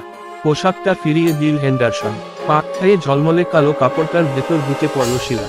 তার ঠোঁট দুটো আবারও তৃষ্ণার্ত হয়ে উঠল। হেন্ডারসন উপেক্ষা করতে পারল না। জোড়া লেগে গেল দুজোড়া ঠোঁট। শীতে মৃদু কাঁপছে হেন্ডারসন। শিলা দেখে বলল, আলখেল্লাটা পরে নাও। হেন্ডারসনও আলখেল্লা গায়ে দেওয়ার কথা ভাবছে। এটা পরে মেয়েটার দিকে তাকালে কামনা জেগে উঠবে তার। তারপর তৃষ্ণা। প্রথমে সে চুমু খাবে শিলাকে, তারপর ধীরে ধীরে পৌঁছুবে তার মসৃণ গলায়। ভালোবাসায় ভাসতে ভাসতে সানন্দে গলাটা এগিয়ে দেবে শিলা। তারপর, এটা পরো ডার্লিং, কথা শোনো। শিলার অধৈর্য চোখে তীব্র একটা আকাঙ্ক্ষা ফুটে উঠেছে। উত্তেজনায় কেঁপে উঠল হেন্ডারসন। সত্যিই সে আধারের প্রতীক আলখেল্লাটা পরবে। কবরের গন্ধমাখা মৃত্যুর পোশাক গায়ে দিয়ে সাজবে রক্তচোষা। দেখি, একটু ভয়রা তো। শিলার শীর্ণ হাত দুটো আলখেল্লাটা কাঁধে চাপাল হেন্ডারসনের। মেয়েটা গভীর মমতায় হাত বোলাল তার গলায়। তারপর আটকে দিল আলখেল্লার বোতাম। হেন্ডারসন টের পেল, বরফ শীতল সেই স্পর্শটা ক্রমেই ভয়ানক রকম উষ্ণতার দিকে যাচ্ছে। নিজেকে আগের চেয়ে আরো বেশি অনুভব করতে পারছে সে। চেহারার পরিবর্তন স্পষ্ট বুঝতে পারছে। এর নাম শক্তি, একটা অশুভ শক্তি। সামনে দাঁড়ানো মেয়েটির চোখে চাপা কৌতুক, প্রচ্ছন্ন আমন্ত্রণ। তার হাতির দাঁতের মতো সাদা সরু গলাটার দিকে তাকালো হেন্ডারসন। একটু পরেই ওখানে পৌঁছবে তার ঠোঁট। তারপর, না, এটা হতে পারে না। মেয়েটাকে সে ভালোবাসে। তার ভালোবাসা অবশ্যই এই পাগলামোকে জয় করবে। হ্যাঁ, এই পোশাক পরেই, এটার শক্তিকে হটিয়ে দিয়ে শিলাকে বুকে টানবে সে। শয়তানের মতো নয়, একজন মানুষের মতো নিজের প্রেমিকাকে গ্রহণ করবে। এটা তার জন্যে একটা পরীক্ষা। তোমাকে একটা ঘটনা বলবো, শিলা। চোখ বড় বড় করে শুনতে উন্মুখ হলো মেয়েটা। আজ রাতের পত্রিকাটা পড়েছ? হ্যাঁ, আমি ওই দোকান থেকে এই আলখেল্লাটা কিনেছি। অদ্ভুত একটা আসরিক শক্তি আছে এটার। তোমাকে ঠিক বুঝিয়ে বলতে পারবো না। লিন্ডস্ট্রোমকে কেমন ঠেসে ধরেছিলাম, তুমি তো দেখেছি। ওটা আসলে কিন্তু অভিনয় ছিল না। আমি সত্যিই দাঁত ফুটিয়ে দিতে যাচ্ছিলাম ওর গলায়। এই পোশাকটা আমার ভেতর সত্যিকারের পিশাচের অনুভূতি জাগিয়ে তুলেছিল। কিন্তু আমি তোমাকে ভালোবাসি, শিলা। আমি জানি। চাঁদের আলোতে চিকচিক করছে মেয়েটার চোখ। আমি একটা পরীক্ষা করতে চাই। এই পোশাকে চুমু খাবো তোমাকে। আমি প্রমাণ করতে চাই, ওই জিনিসের চেয়ে আমার ভালোবাসার শক্তি বেশি। যদি দুর্বল হয়ে পড়ি, ব্যর্থ হই, কথা দাও দ্রুত পালিয়ে যাবে তুমি। আমাকে ভুল বুঝো না, লক্ষ্মীটি। ওই অশুভ শক্তির সাথে প্রাণপণ লড় আমি। আমার ভালোবাসা তোমার জন্য নিখাত এবং নিরাপদ হোক, এটাই তো আমি চাই। কি, ভয় পেলে? না। শিলা এখনো তার দিকে একদৃষ্টে তাকিয়ে। সে যেমন তাকিয়ে আছে মেয়েটার গলার দিকে। বেচারি যদি তার মনের খবর জানতো। তুমি আবার ভেবে বসো না, মাথাটা আমার বিগড়ে গেছে, বোঝাবার ভঙ্গিতে বলল হেন্ডারসন। ওই দোকানে এক বিরক্তিকর বেটে বুড়ো এই আলখেল্লাটা আমাকে দিয়ে বলল, এটা নাকি সত্যিকারের ভ্যাম্পায়ারের পোশাক। ভেবেছিলাম বুড়ো তামাশা করেছে। কিন্তু এই পোশাকে আয়নার সামনে দাঁড়ালে কোন প্রতিবিম্ব পড়ে না, এবং এটার প্রভাবেই লিন্ডস্ট্রোমের গলার প্রতি আকৃষ্ট হয়েছি। এমনকি তোমার প্রতিও। কাজেই আমাকে পরীক্ষাটা করতেই হবে। শিলা তৈরি। চেহারায় চাপা কৌতুক। হেন্ডারসন তার পূর্ণ শক্তি নিয়ে সামনের দিকে ঝুঁকল। যুদ্ধ শুরু হয়ে গেল বিপরীত দুই অনুভূতির। কমলা চাঁদের ভৌতিক আলোতে মুহূর্তকাল মাত্র স্থির দেখা গেল তাকে। পরক্ষণে তার চোখে মুখে ফুটে উঠল কঠোর চেষ্টার চিহ্ন। এবং মেয়েটা তাকে প্রলুব্ধ করল। তার লাল টুকটুকে ঠোঁটের ফাঁকে ঝিলিক গিল সাদা দাগ। কালো আলখেল্লার ভেতর থেকে ফর্সা দুটি হাত এসে আস্তে করে পেঁচিয়ে ধরল হেন্ডারসনের গলা। মেয়েটা এবার মুখপিটে হেসে আবেগ আপ্লুত কণ্ঠে বলে উঠল, আমি আগে থেকেই জানি, আমারটার মতো তোমার আলখেল্লাটাও আসল। তুমি যেখান থেকে এনেছ, আমারটাও একই জায়গার। আয়নায় শুধু তোমার না, আমারও কোন প্রতিবিম্ব পড়ে না। বোকা, খেয়াল করনি? প্রচণ্ড বিস্ময় বরফের মতো জমে গেল হেন্ডারসন। কিছু বুঝে ওঠার আগেই একজোড়া চতুর ঠোঁট তার গলা স্পর্শ করল। হুট করে ভিজে গেল সুতীক্ষ্ণ দাঁত।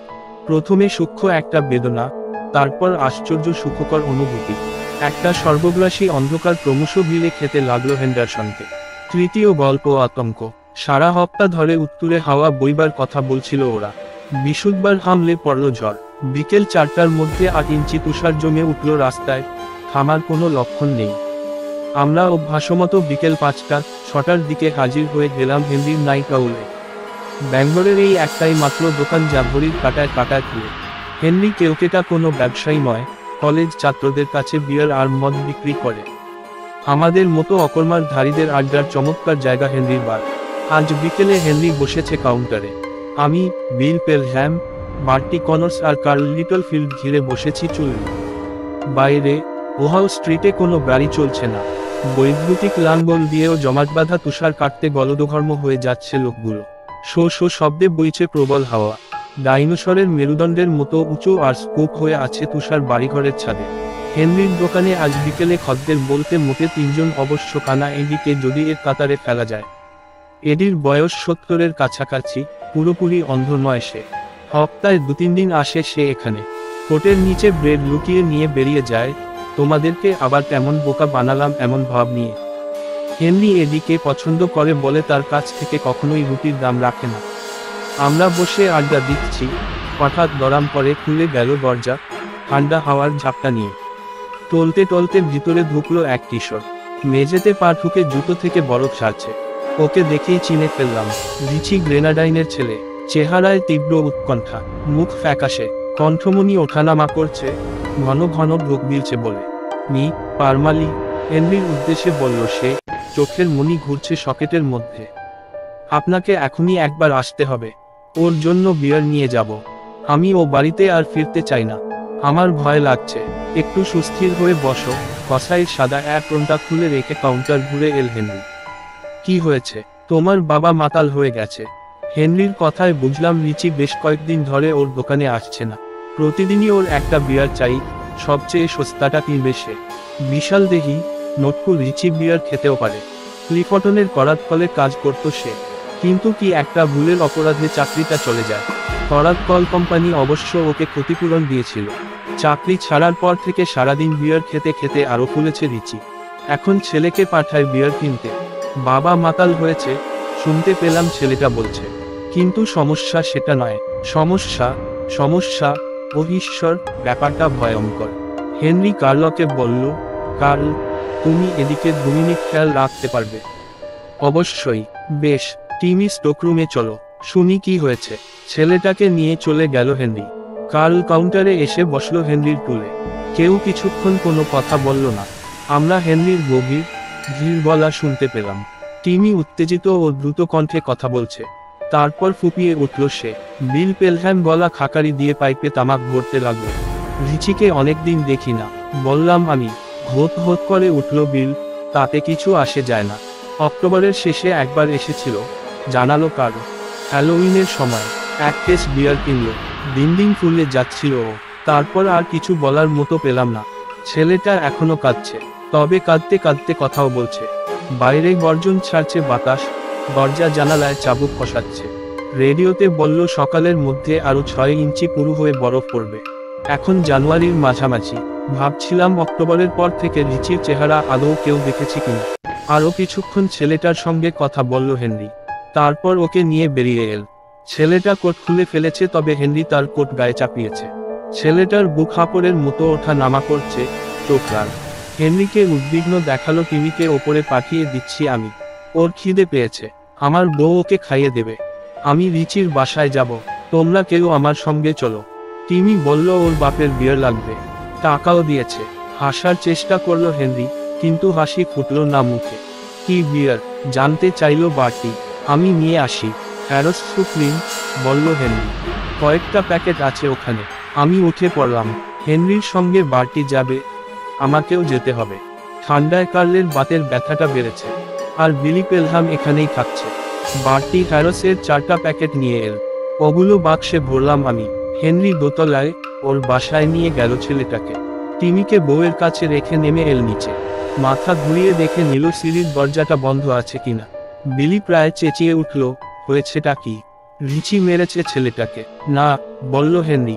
আমি এখনই কিছু বলতে চাই না, শুনলে পাগলের প্রলাপ মনে হবে। তবে একটা জিনিস দেখাচ্ছি। টিমি বিয়ারের দাম দেওয়ার জন্য যে টাকাটা এনেছে ওটা দেখো। পকেট থেকে $4 বের করলো হেনরি, রাখলো কাউন্টারের কিনারে। টাকাগুলোর গায়ে ধূসর পিচ্ছিল ঘিনঘিনে কি একটা জিনিস লেগে আছে। কার্লকে বলল, এ টাকা কেউ যেন না ছয়। ছেলেটা যা বলেছে তার অর্ধেকও যদি সত্যি হয় এ টাকায় হাত দেওয়া যাবে না। মাংসের কাউন্টারে গিয়ে সিঙ্কে হাত ধুয়ে নিল হেনরি। আমি গায়ে কোট চাপালাম, গলায় মাফলার বেঁধে নিলাম। গাড়ি নিয়ে লাভ হবে না, তুষার ঠেলে যেতে পারবো না। রিচি কার্ভ স্ট্রিটের একটি অ্যাপার্টমেন্ট বিল্ডিংয়ে থাকে। এখানে থেকে হাঁটা পথের দূরত্ব। আমরা বেরুচ্ছি, বিল পেলহ্যাম বলল, সাবধানে যেও। হেনরি শুধু মাথা ঝাঁকাল। হ্যারসের বিয়ারের কেস ছোট একটি হ্যান্ডকার্টে রেখেছে দরজার ধারে। আমরা বেরিয়ে পড়লাম। করাতের ব্লেডের মতো বাতাস যেন পৌঁছ দিল গায়ে। মাফলারটা দিয়ে মাথা ঢেকে ঢুকে নিলাম আমি।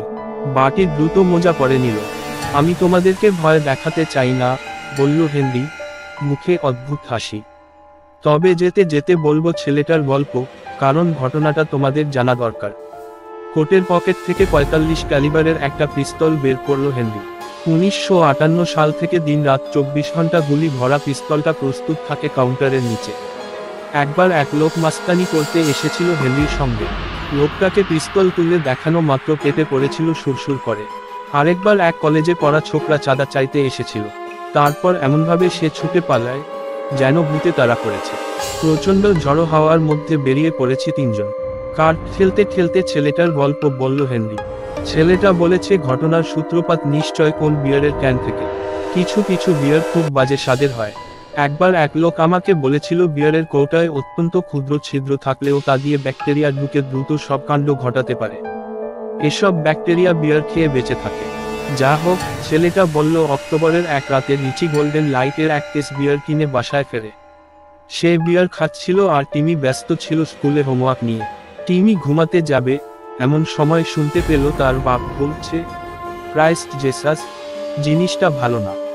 টিমি জিজ্ঞেস করলো, কি হয়েছে বাবা? ওই বিয়ার, বলল রিচি। ঈশ্বর, এরকম বাজে স্বাদের বিয়ার জীবনেও খাইনি আমি। রিচির মতো বিয়ার থেকেও মানুষ দ্বিতীয়টি দেখিনি।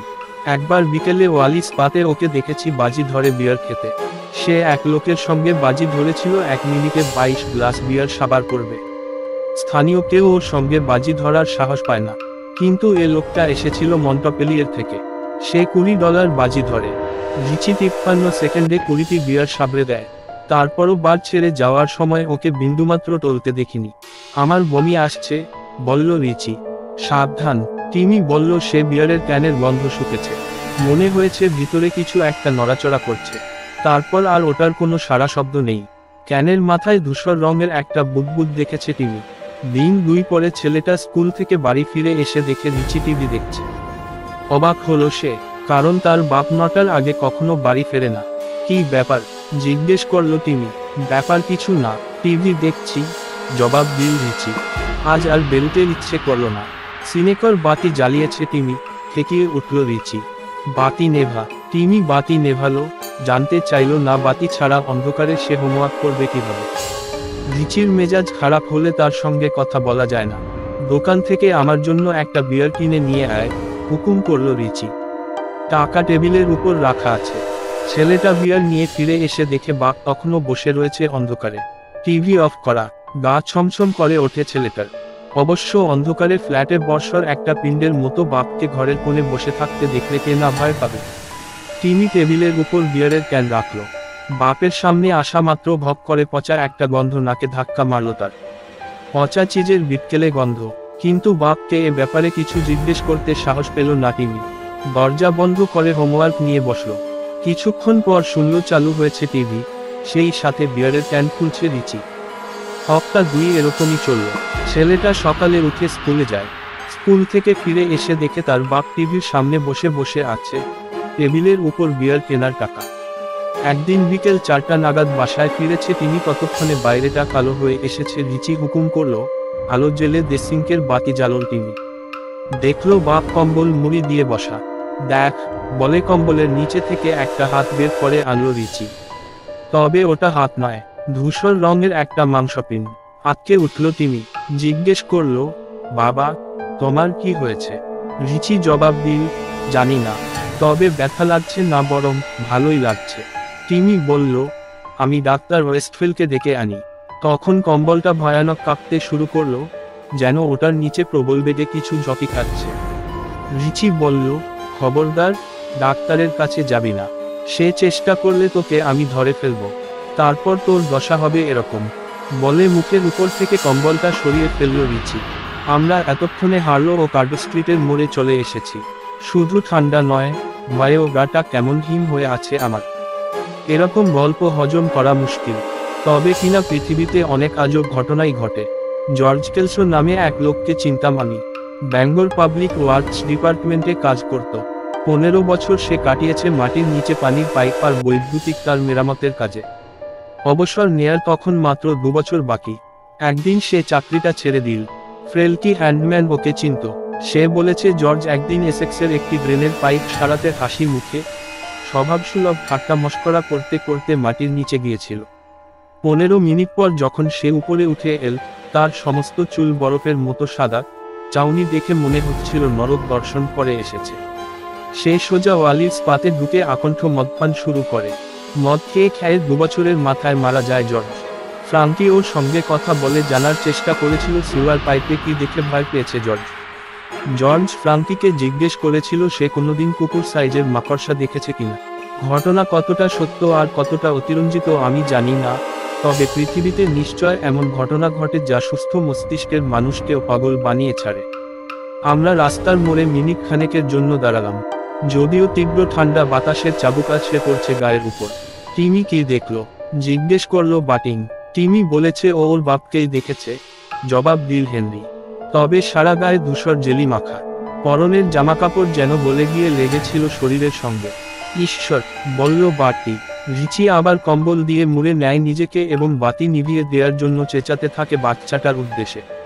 ফাঙ্গাস বা ছত্রাকের মতো দেখাচ্ছিল বোধহয় ওকে, মন্তব্য করলাম আমি। হ্যাঁ, ছায় দিল হেনরি, অনেকটা সেরকমই। পিস্তলটা রেডি রেখো, বলল বাটি। রেডি আছে, বলল হেনরি। আমরা আবার হাঁটা দিলাম।